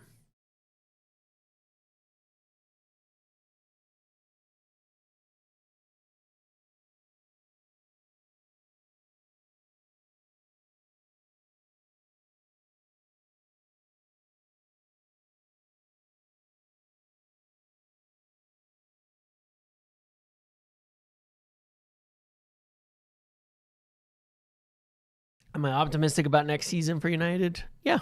I need to see some more things happen, but considering what I expect, if what I expect to happen happens, then I'll be quite optimistic.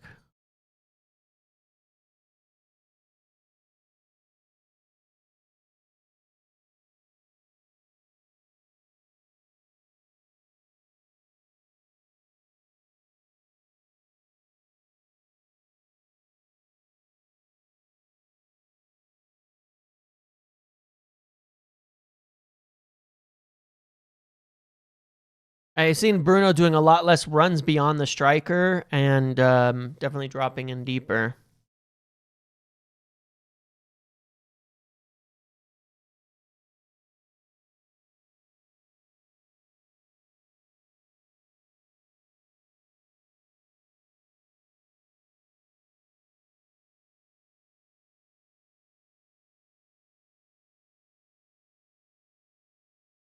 What I think will happen, just in terms of the signings that we've discussed, I don't think we can win the league, though. Because I don't think we'll buy a center back and it'll bite us in the ass. The only reason I'm sort of loath to say optimistic is not because we finished third. I don't think we can finish ahead of third next season. I think, again, because of the center backs, the things we don't do, we've hit our ceiling.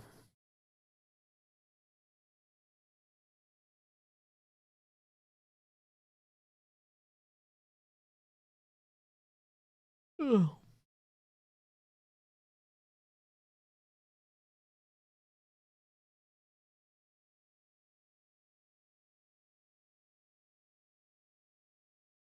I think we will potentially play better football. Like, oof. Come on, misses. Or good defending. I think the problem that I see is this. Similar to before, we're going to be in another season where we need to transition to playing better football. We may not always get better results while we're working towards better football because we still have some weaknesses in our side. When we stop playing deep block football, our center backs are going to be worse than they were last year. When we start pressing, they're going to be a bigger problem than they were before. And so there's a chance that we go forward, but we don't, like, we get better, but we don't get more wins. It's very possible, because it's what we need to transition to is a higher ceiling football style, but we don't have the full team to do it yet. And so I could see it being a bit like this season under Amorim, where we were in the 5th, 6th position, but we were probably playing better football. I could see us in the 3rd or 4th position, but playing better football, and we'll be in Europe. But I think there's no way we're going to win more games. I think we'll be sort of at our ceiling results-wise, even if we play better. That's where I'm at. So I think that's a good thing. I think I'll enjoy the games a lot, and I think we'll have some moments that look cool, and you never know in a cup. But it's just my view on it overall. It's progress, but it may not look like progress on the surface, which we've seen before. That wasn't an Amorim take when I've talked that way. That's just, I could see the exact same thing happening with Carrick as well, because it's sort of what we need. If we get Tchouameni, specifically Tchouameni,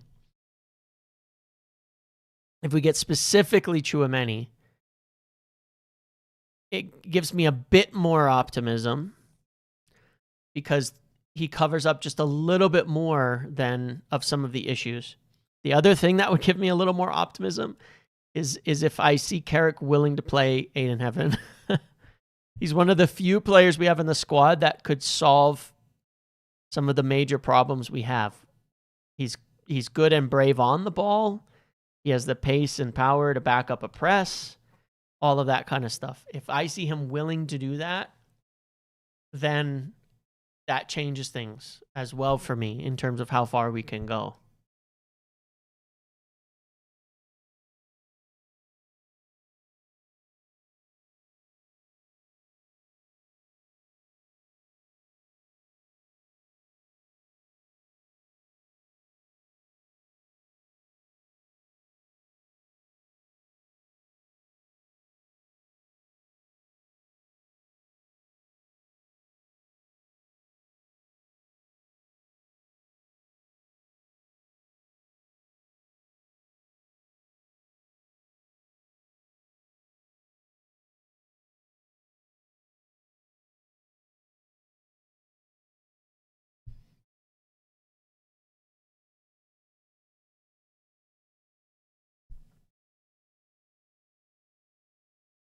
You don't think it'll be a problem with Martinez and Euro? I don't. I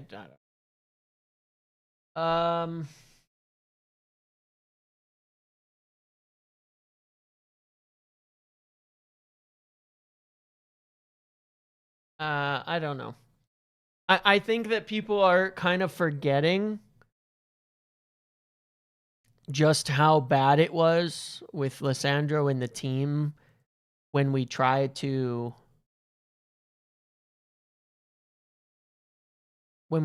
like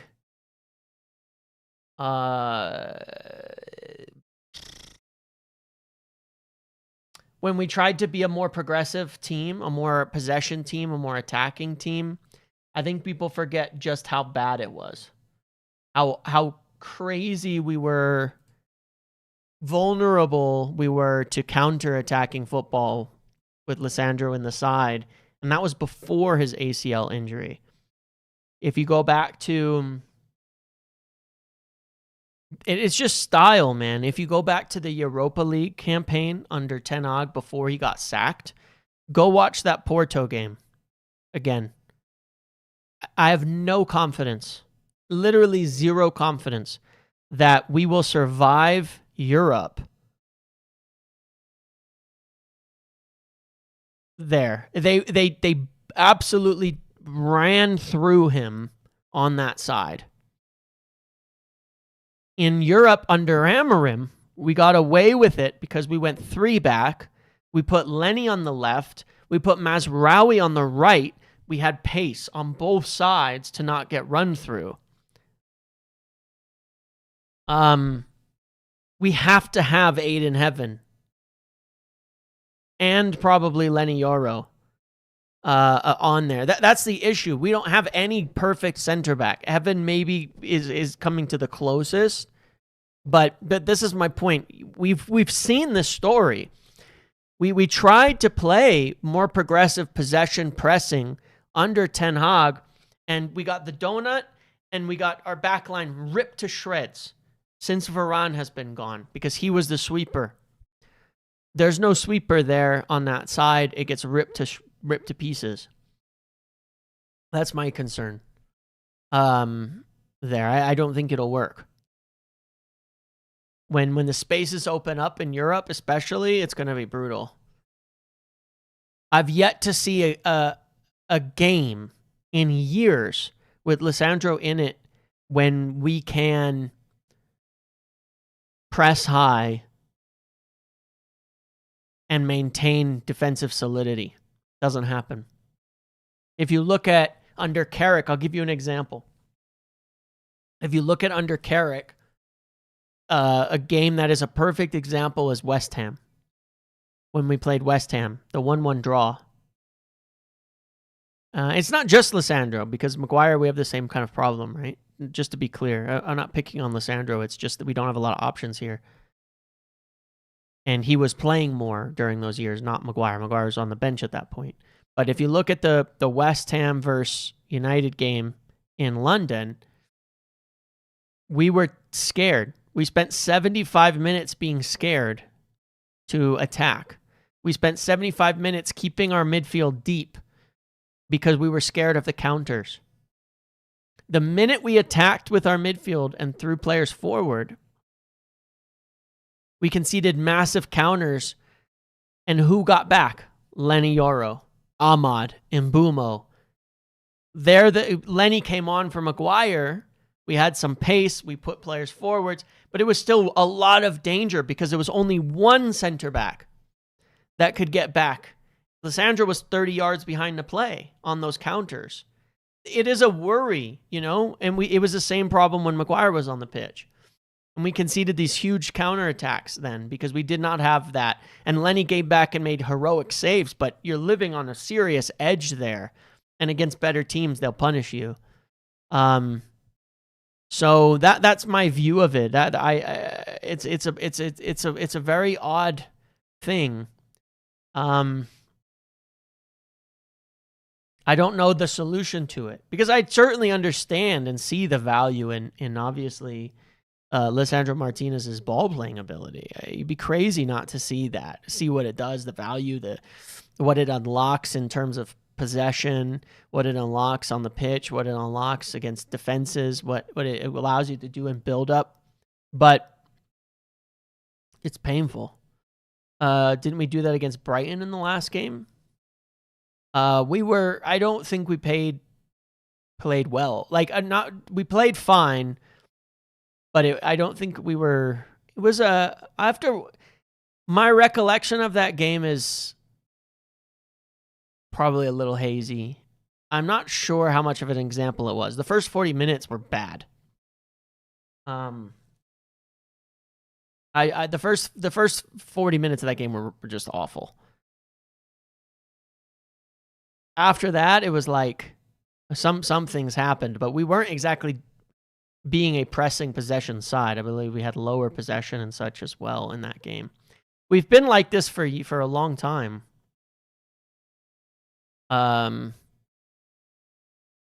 Where we saw this as well, because it was even truer under Amorim, where we were better with less possession.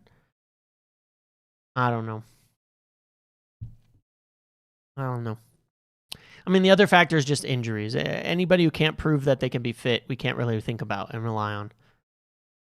And the only player, again, in our entire back line who's been consistently fit is Aiden Heaven, which is kind of hilarious when you think about it. There's that factor too. Like, we can discuss Lisandro till the cows come home, but how many games is he going to be fit for? Because it's been on average like 15 a season. So, you know what I mean? Like, I don't know, man.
Good evening.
All right, I was just doing something.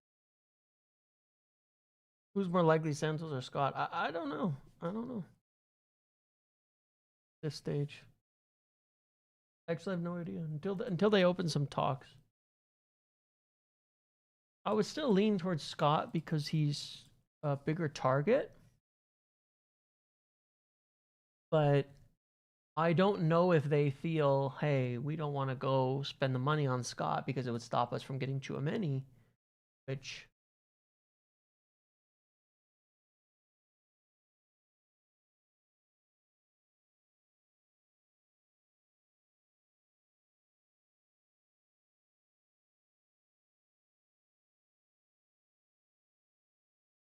the dead air. It's just half. Oh shoot, let me fix the timer. It's just halftime, and these are long, so sometimes I'm just took a moment to do something in the middle.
No, I think quite a few people believe he can. Quite a few people believe he can still be a very good player. Clubs certainly do. But I think the right partner is part of the issue here. Like, I guess what I'm also getting at here is like, if you believe in someone like Lenny, you need to find different partners for him. And I think that's where we're blowing it. We've got young guys in Aiden Heaven and Lenny Yoro. Who's the right partner for them? Who's the right partner for them? And when are we ever going to do it to make sure they get the right partners? Because otherwise they're never going to develop as players if we can't do that.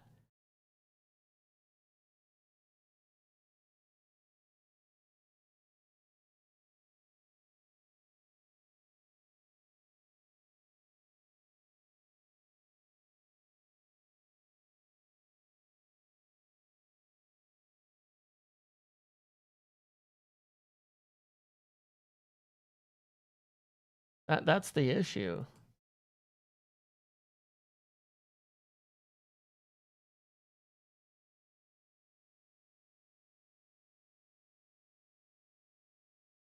Like, how are we going to figure it out otherwise? Like, that's what I keep sort of trying to say is like, I don't know, man. Even my that. Dark horse. United should look at McKennie. I love McKennie. Absolutely love McKennie.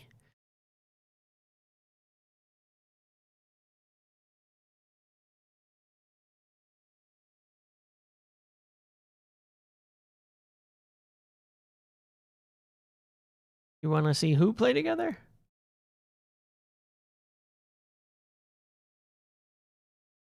Lenny and Heaven? Yeah, I mean, on paper they would. Delict and Heaven might make some sense.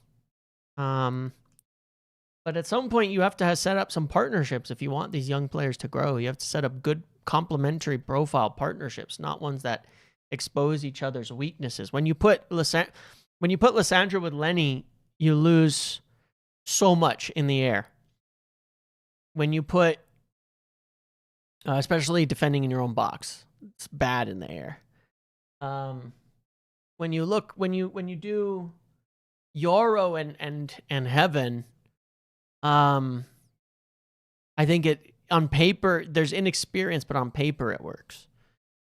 But yeah, it's tough. It's tough. It's tough with injuries and everything else. But that's sort of my point. Is it's like, yeah, we've got these young guys. We don't need necessarily a center back. Blah blah blah. Fine, but we have to set up proper partnerships for them, where we're in trouble. You know, it's not going to work if we don't set up partnerships. If we have these young guys, then that's great. But when are we going to? They can't develop this way.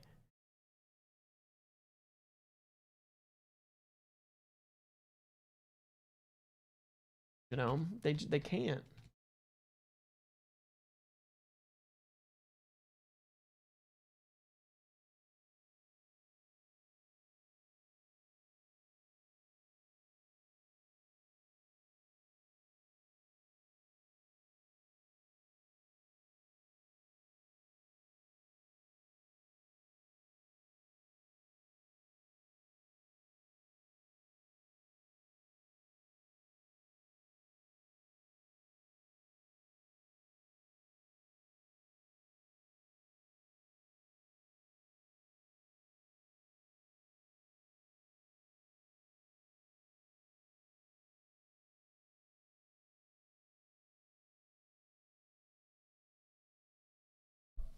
So, yeah.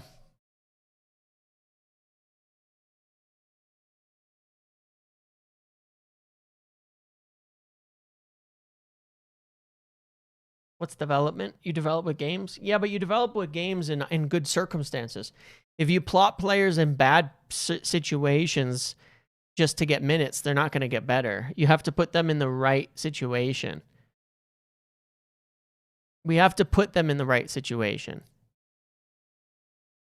Right now, and that means partnerships.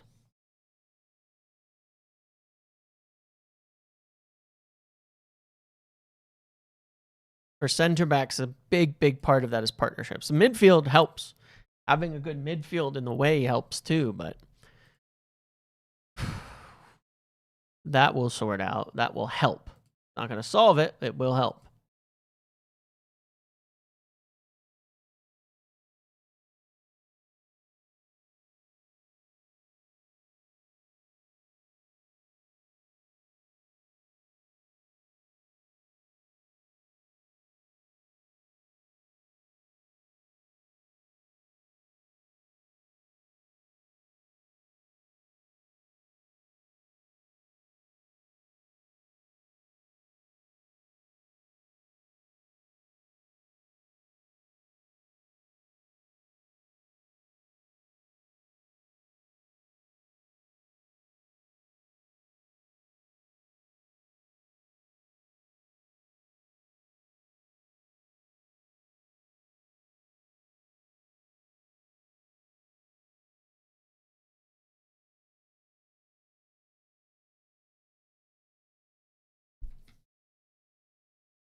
Oh, is the game back on? Hold on. Sorry, guys.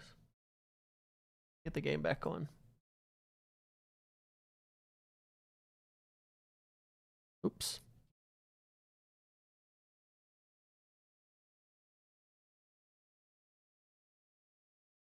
Okay. Game's been a snooze so far? Yeah, it has. Give me 1 second. 1 sec, guys.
I just had to get something to eat because more bread because I haven't eaten anything and I'm tired.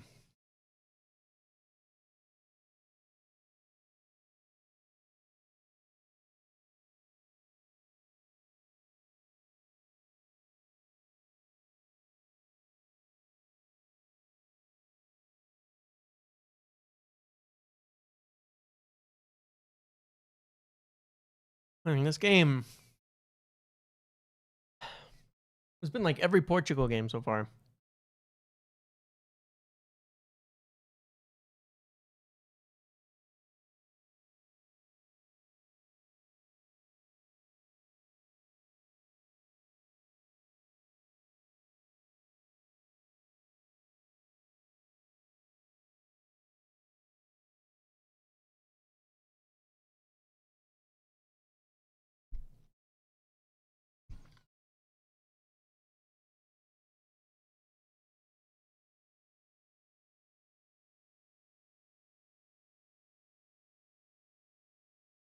I don't usually like to sit and eat and be in silence, but it's just a little boring.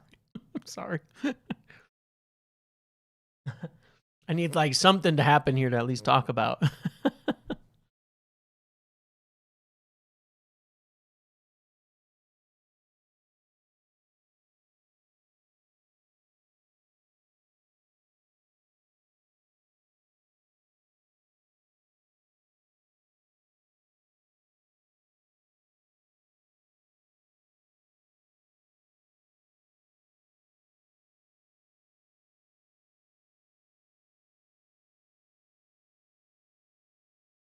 Yeah, we all like Lysandra, but we know something will happen. And that's my thing is I get like, sometimes people have been in recent times thinking I've been like too negative on certain players and things like that, and that I hate them or this or that. But the reality is that in many instances, I feel like I don't have the delusion enough anymore to pretend everything's okay. I think Casemiro is an example of that. Where for me, I was like, I can't do this thing where I get all excited about these few random goals here and there when it's so obvious how bad it actually is. I don't get it. It's funny because I think that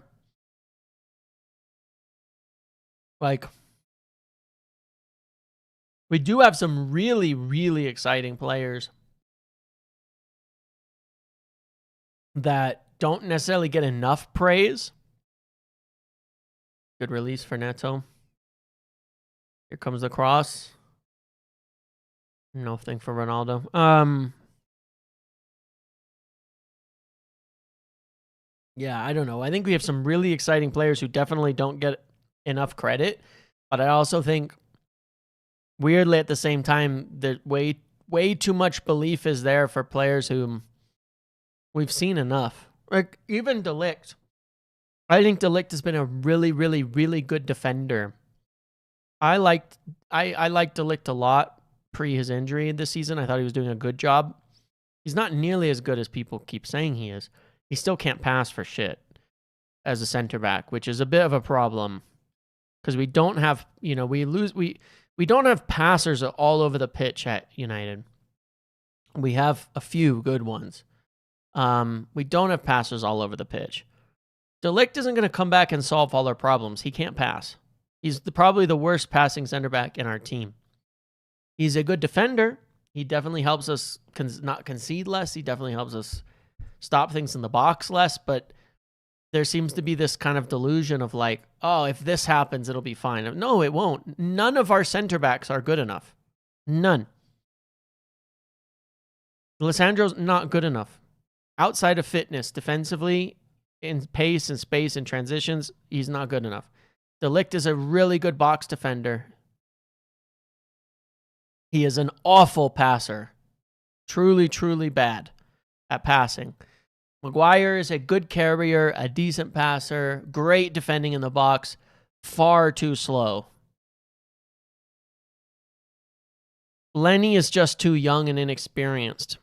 On paper, Lenny and Heaven have the most potential in terms of complete forwards. Center backs, rather. But they're so young. And if they don't get to play, it's never going to happen. So I'm sort of like, well, then it's not even worth discussing them. I think I'm concerned about the center backs too much. I don't think so. It's the spine. It's the spine of the team. I think they're more important. Anything in the spine of the team is unbelievably important. I think that when you see the donut show up again, I remember during Ten Hag's time when I was talking about the donut, I kept saying it's because the center backs are too deep. It's because the center backs are too deep. The center backs are too deep. They're too slow. They're too deep. They're too slow. Stop pressing. You can't do it if the center backs are going to be that deep. For months, I was like, it's not going to change because the center backs are so deep. So don't just keep trying for nothing. And we just kept trying for nothing. And yeah, we haven't fixed it.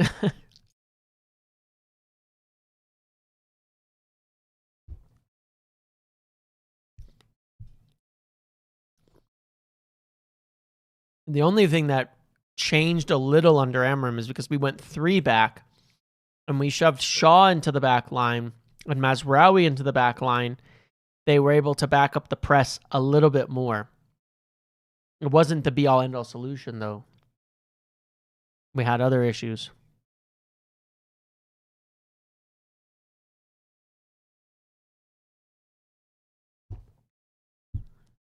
Gabriel at Arsenal's proof you don't need to... Yeah.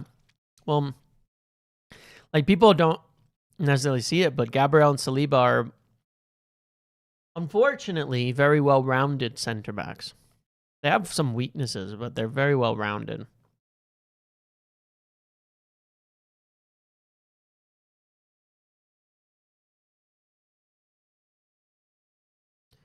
De Ligt was our back center back until his injury last year. I agree. That doesn't make him good enough. That's kind of the point, though, you know? Our best center back isn't good enough. Mendes subbed off with an injury. That could be the end of Portugal.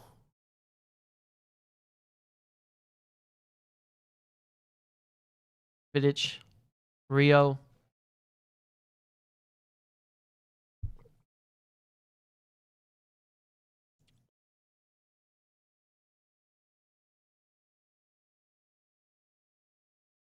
Can this game... Oh, guys, I'm not going to lie. I'm not sure I can make it to the end of this game. It's so boring. This is the most boring game we've watched yet. This is worse than the opener between Mexico and South Africa.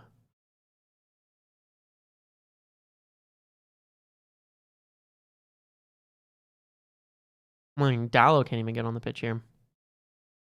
I'm not sure I can do this for another 35 minutes. That's so boring. Oh, man. This is so bad.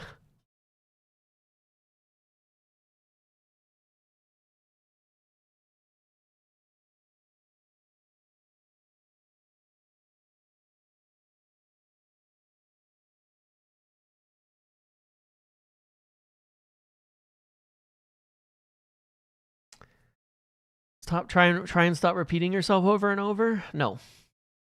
I will keep repeating myself over and over. And over and over. And over and over. And over and over.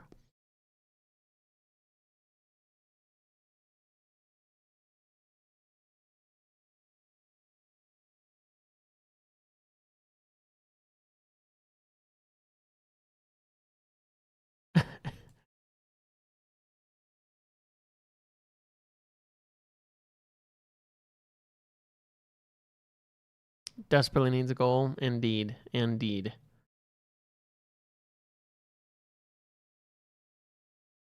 You say I repeat even harder now? I know. I know. If you ever work in sales in your life of any kind, you will one day understand the value of repeating yourself over and over, even if it bothers some people.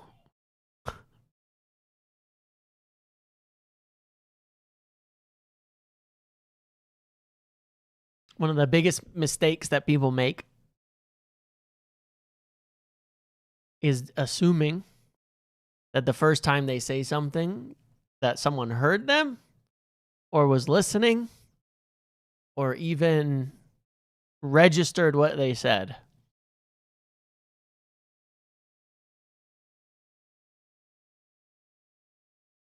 If I'm doing USA later, it's just dip. Yeah, I am going to be doing the USA game later as well. Bring Ramos on? Yeah, good point. That might liven things up a little.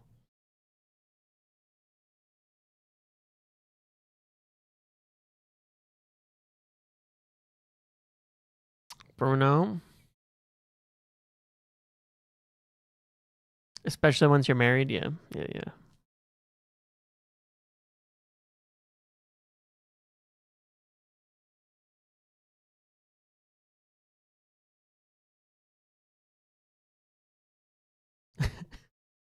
What did you hear me say? And when you're talking on a video, there's a 30-second delay, so you genuinely have no idea if people heard you. So it leads to a lot of repetition. Or people understood what you said. A lot of times you have to go back to stuff or reiterate it. Almost.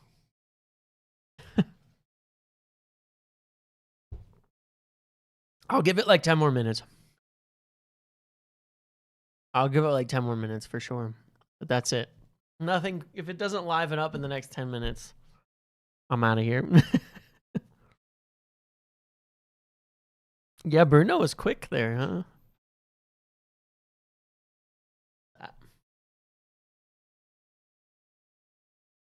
Yeah, in a sec.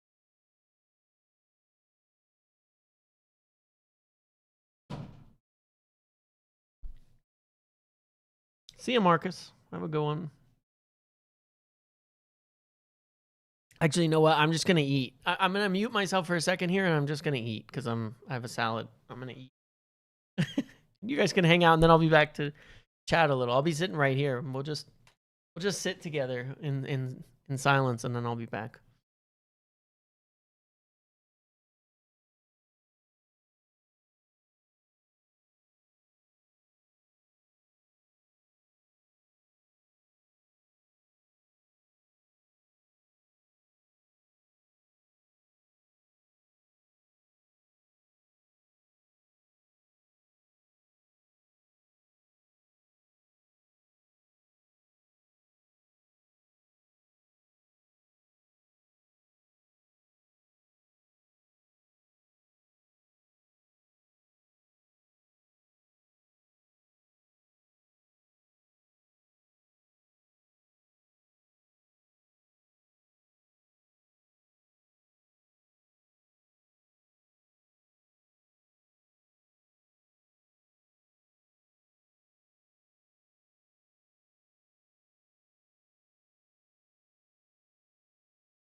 The salad,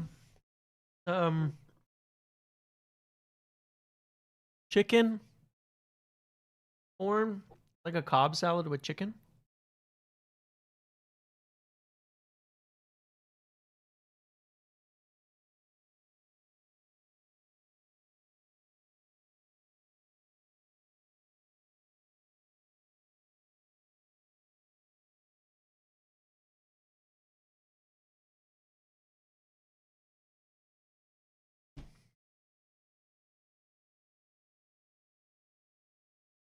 Huh. I just got an interesting message. Good thing I'm live. Hold on.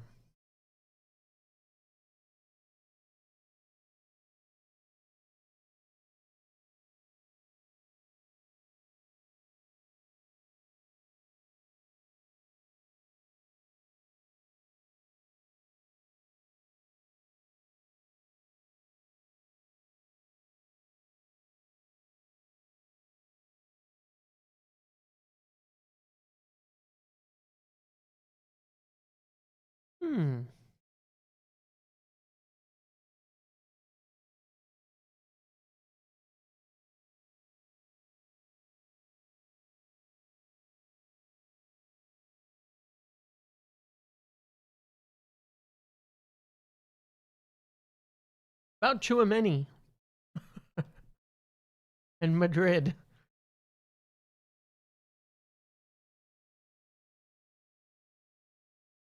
The circumstantial evidence keeps growing, okay? The circumstantial evidence keeps growing.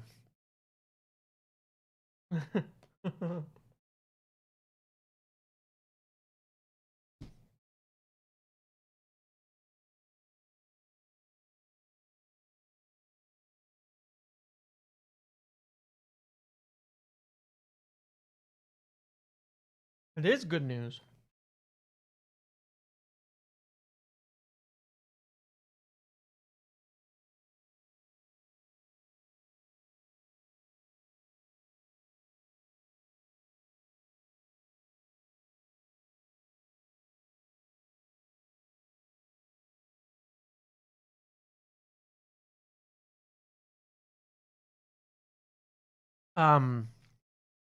Just to be clear, it's not like we've signed, it's not like, oh, we've signed him or something crazy like that type of news. But it's more like indications that we may indeed be pushing forward on this deal. I got to firm these things up, obviously, but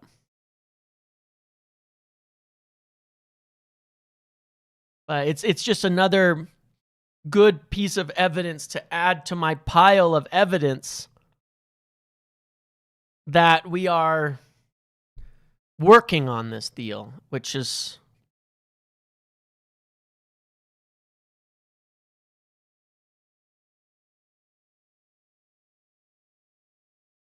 that's the thing.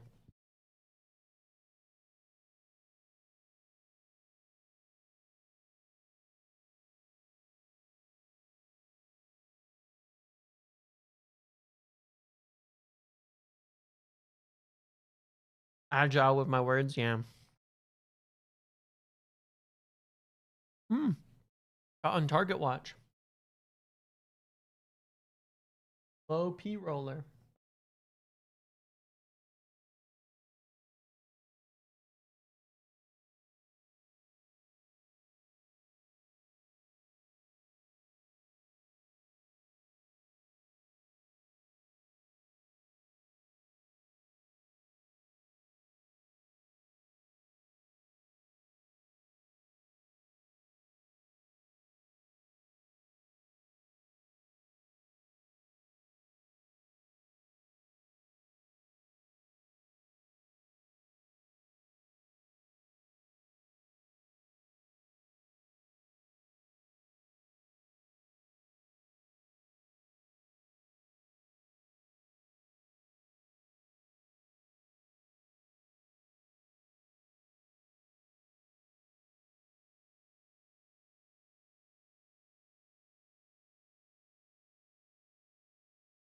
Oh.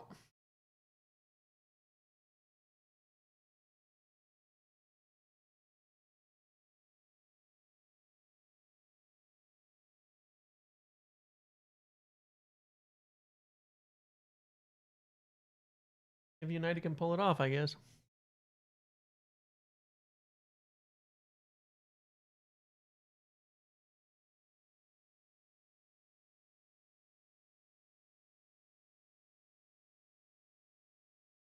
Jesus, this game is so bad.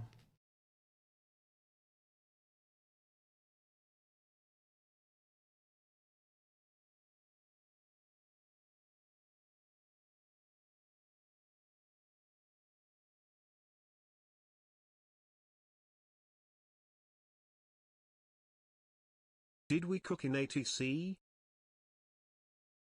Maybe. Maybe. Maybe. I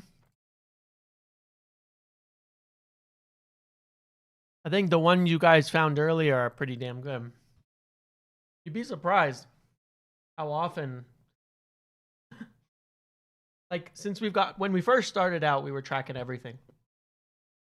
As time has gone on, There are a number of occasions we've actually gotten real stuff, and you might have cooked, yeah.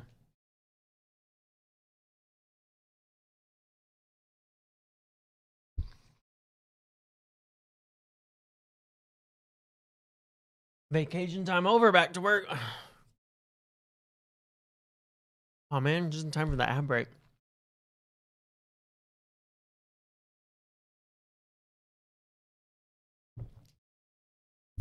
Hmm.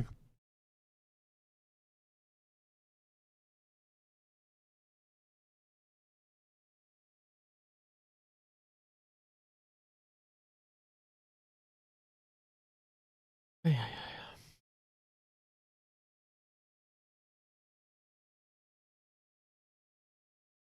What is ATC? You're not slow if you don't know them. If you wouldn't know, it's not like silly to not know. It means air traffic control, and it's just a channel where they track flights, which is very silly. Classic Muppetry, classic transfer nonsense. But you would be surprised, man, how many things I've been able to get from there that I've taken, checked out in other places, and turned around and gotten really solid info out of. Like, you'd be crazy surprised.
Aurelian Tchouameni chat. Might as well be, huh?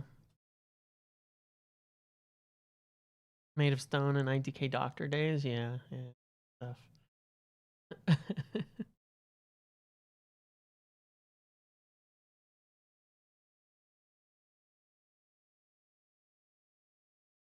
I hope this is the last time you see Martinez in a job.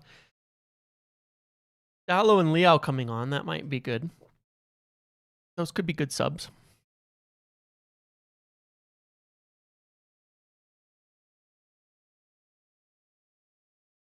Those could be good.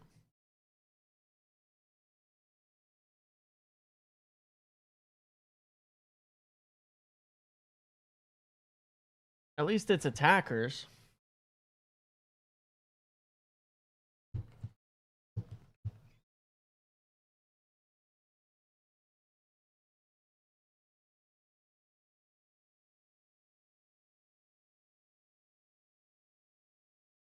Ramos should be on too, yeah.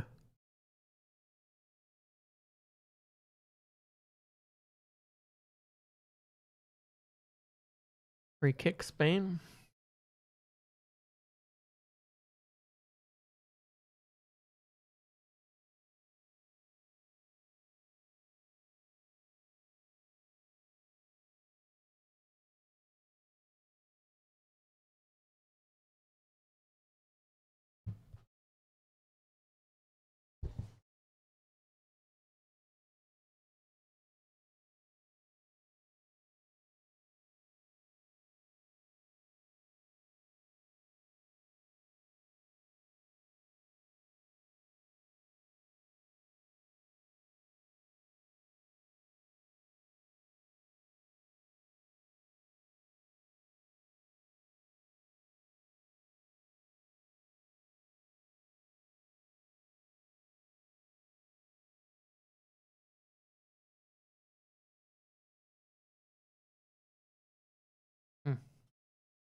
I didn't give the news in specific. There's more things to check out here, but it's just more at the moment, more evidence on the pile.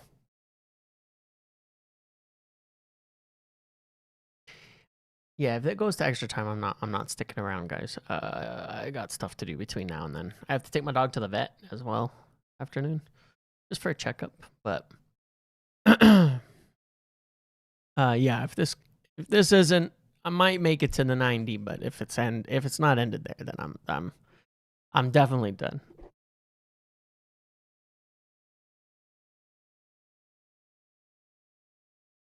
Ronaldo to get subbed and Ramos to score the winner if they're smart.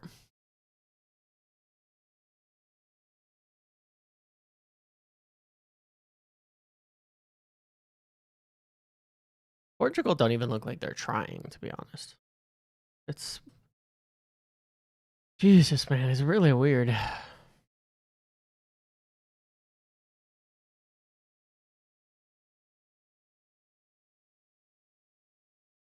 Oh, Spain, Yamal.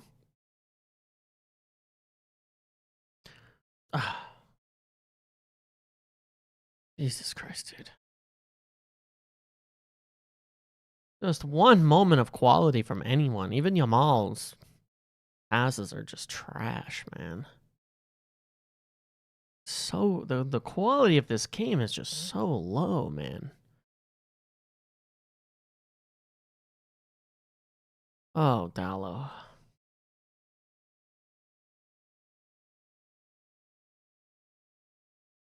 I see United shirts. A lot of United shirts.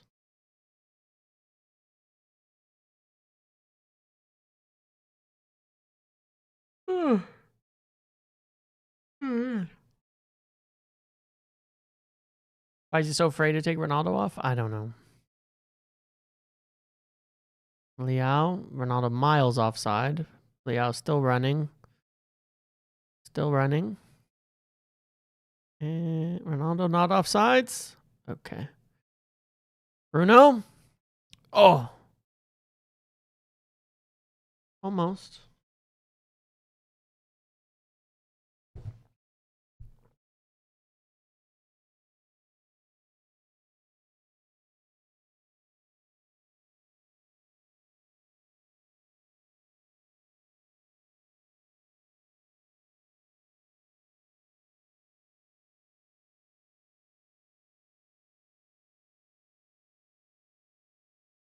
It would make sense, especially Ronaldo in Portugal, to have a lot of United jerseys, considering.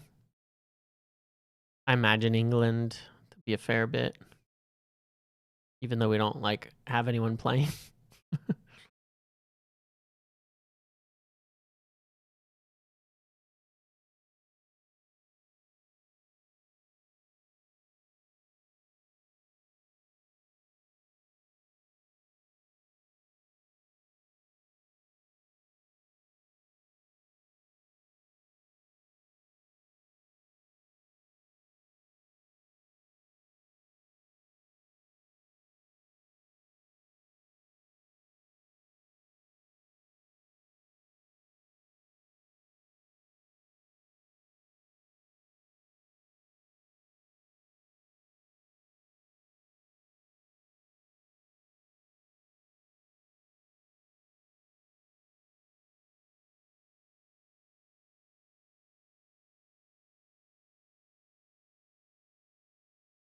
I'm gonna take a risk. Seriously, man. Look at how few players are going forward. No runners in the box. No players attacking it. It's like one or two players and everyone's just standing around the middle of the pitch, making it clogged. Like, it's goddamn boring, man. Like, they do not. Nobody's committing. Watch how few players Spain send forward when they attack.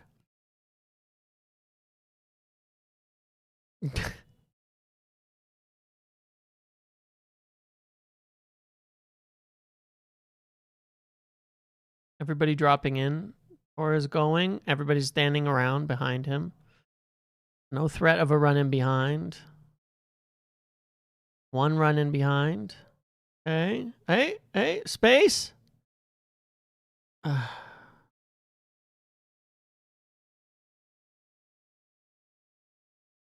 Yeah, they look like they're overplaying, trying to go for a perfect chance.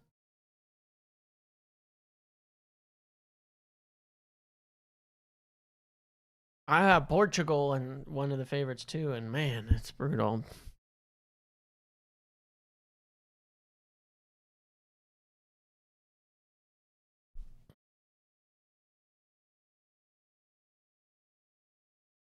I thought Argentina had the easy side, ending up playing like Colombia versus where you have Spain and Portugal and stuff over here, but it turns out the opposite. It feels like this would have been the easy side. Much rather play one of these teams than Colombia. Hey, there you go. They committed, and nobody attacks. Look at that. That was close by Spain, but look at that attack there. Everybody's just standing. Nobody crashes the goal for that cutback. They just stand. They're just standing. Flood players in the box. Oh my God, the announcer said it. Announcer said someone take a risk. Like, Spain are all just standing there, man. Flood the box. Flood the box. Throw your players at the goal here.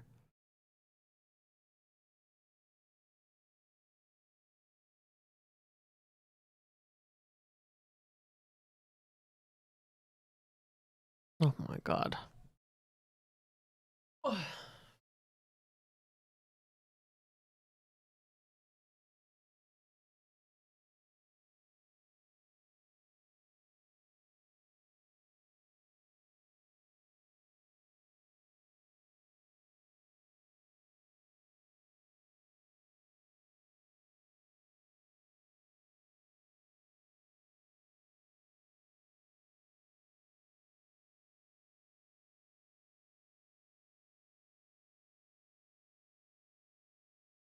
You think the final would be France-Argentina? Probably. Don't sleep on Norway or Colombia, though.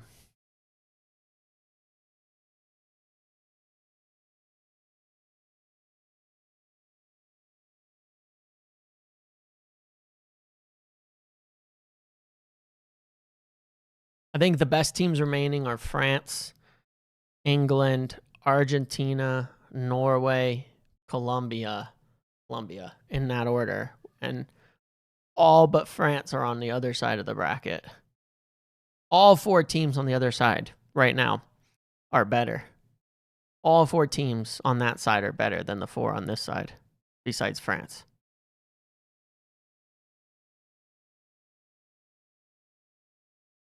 And I thought that was the easy side on paper.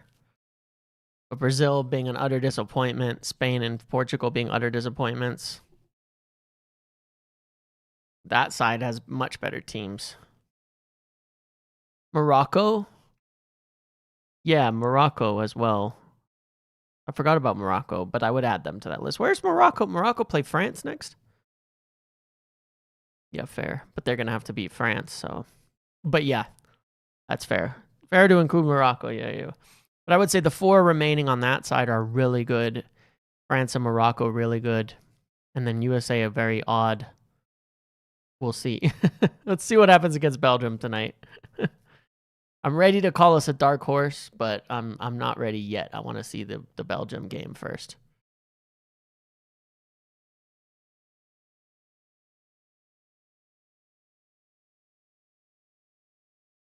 Conceição. Oh my God, no Bernardo Silva. No Ramos? You're out of subs and no Ramos?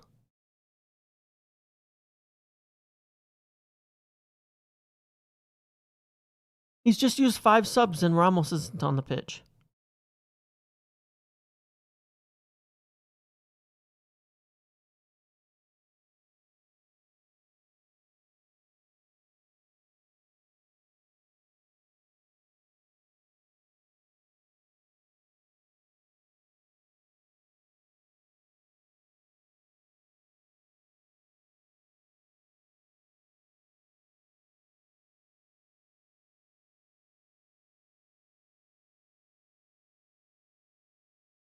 Extra time? Yeah, I guess. So you're playing for a draw?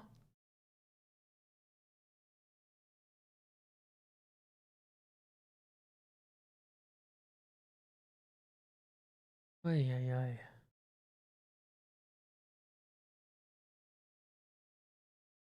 I know you get another, but you didn't. You just. All right, extra time.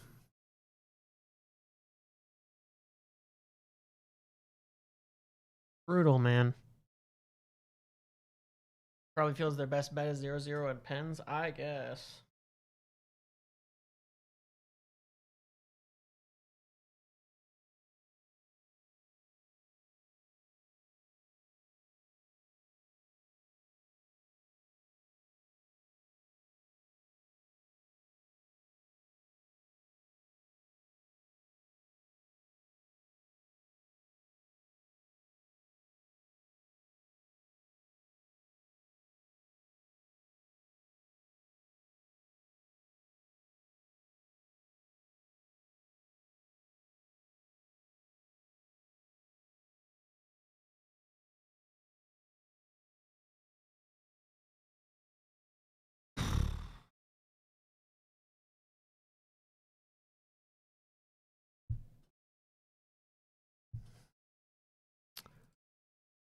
Painful stuff for me.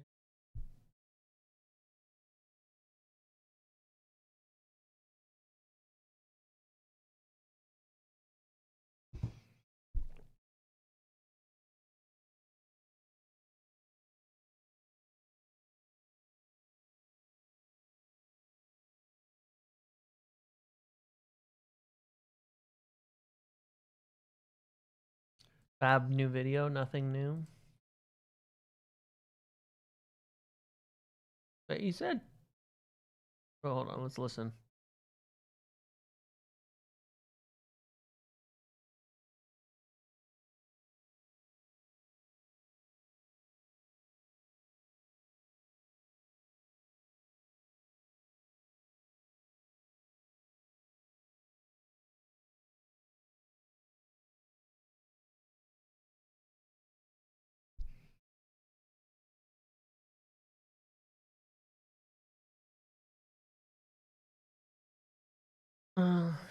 Hang on, I'm listening to Fabrizio.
Yeah, there's nothing new in there at all, huh? Like at all. Okay. Completely nothing in the Fabrizio video. Just no new information.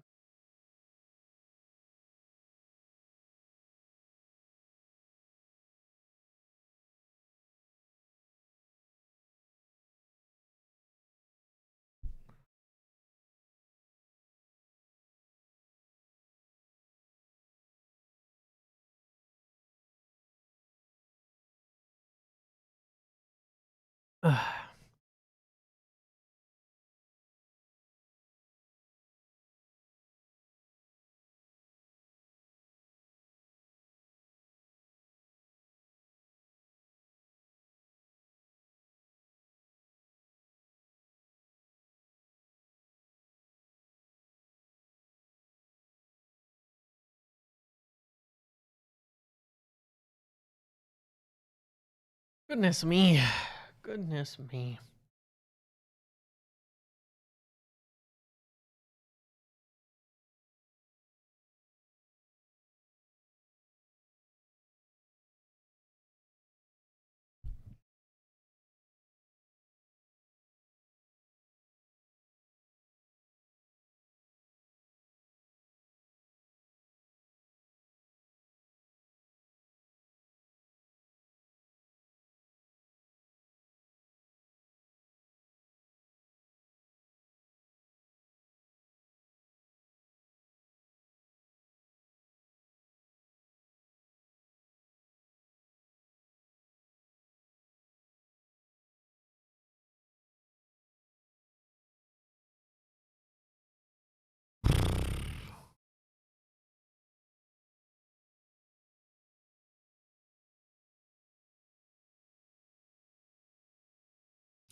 Barnaslow is such a thug, but you never call it out. Yeah, he's a very dirty player, isn't he?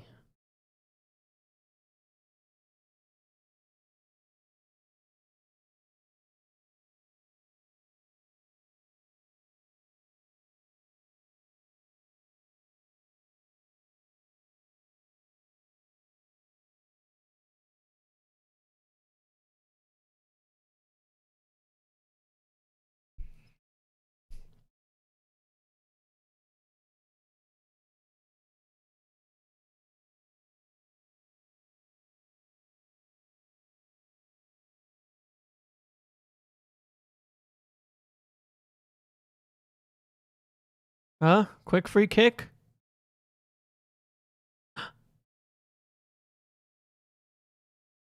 They've scored. Portugal are out.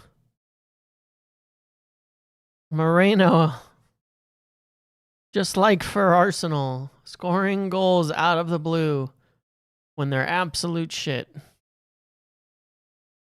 Well, goodbye Portugal. Goodbye Ronaldo. Thank God, man.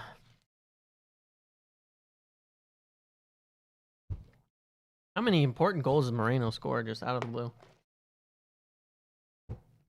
What was Arteta cooking? And it was Silva who gave away the crappy foul that led to the sequence too. And it was Diaz who steps out of position and makes it happen. That goal brought to you by Man City.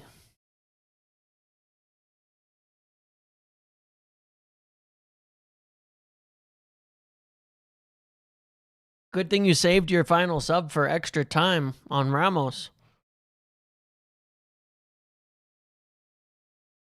Oh, what? Oh, my mic, my thing froze. What's going on?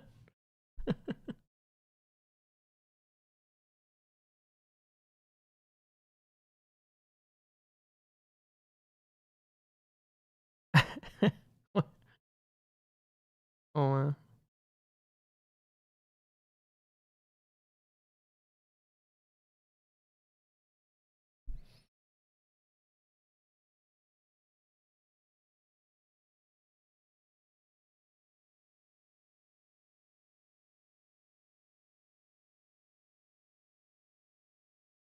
Can you guys hear me though?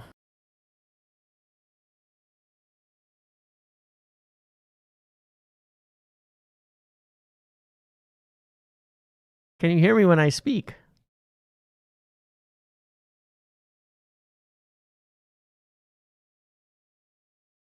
All right, well, I'm just going to have to end it because it's super glitched out and I can't fix it. Hold on. Super glitched. It's just recycling. Hold on. Too good. All right. I'm going to end it here. Looks like it's over. I'll see you guys later, okay? Make sure to smash a like on the video on the way out. Bye, everybody.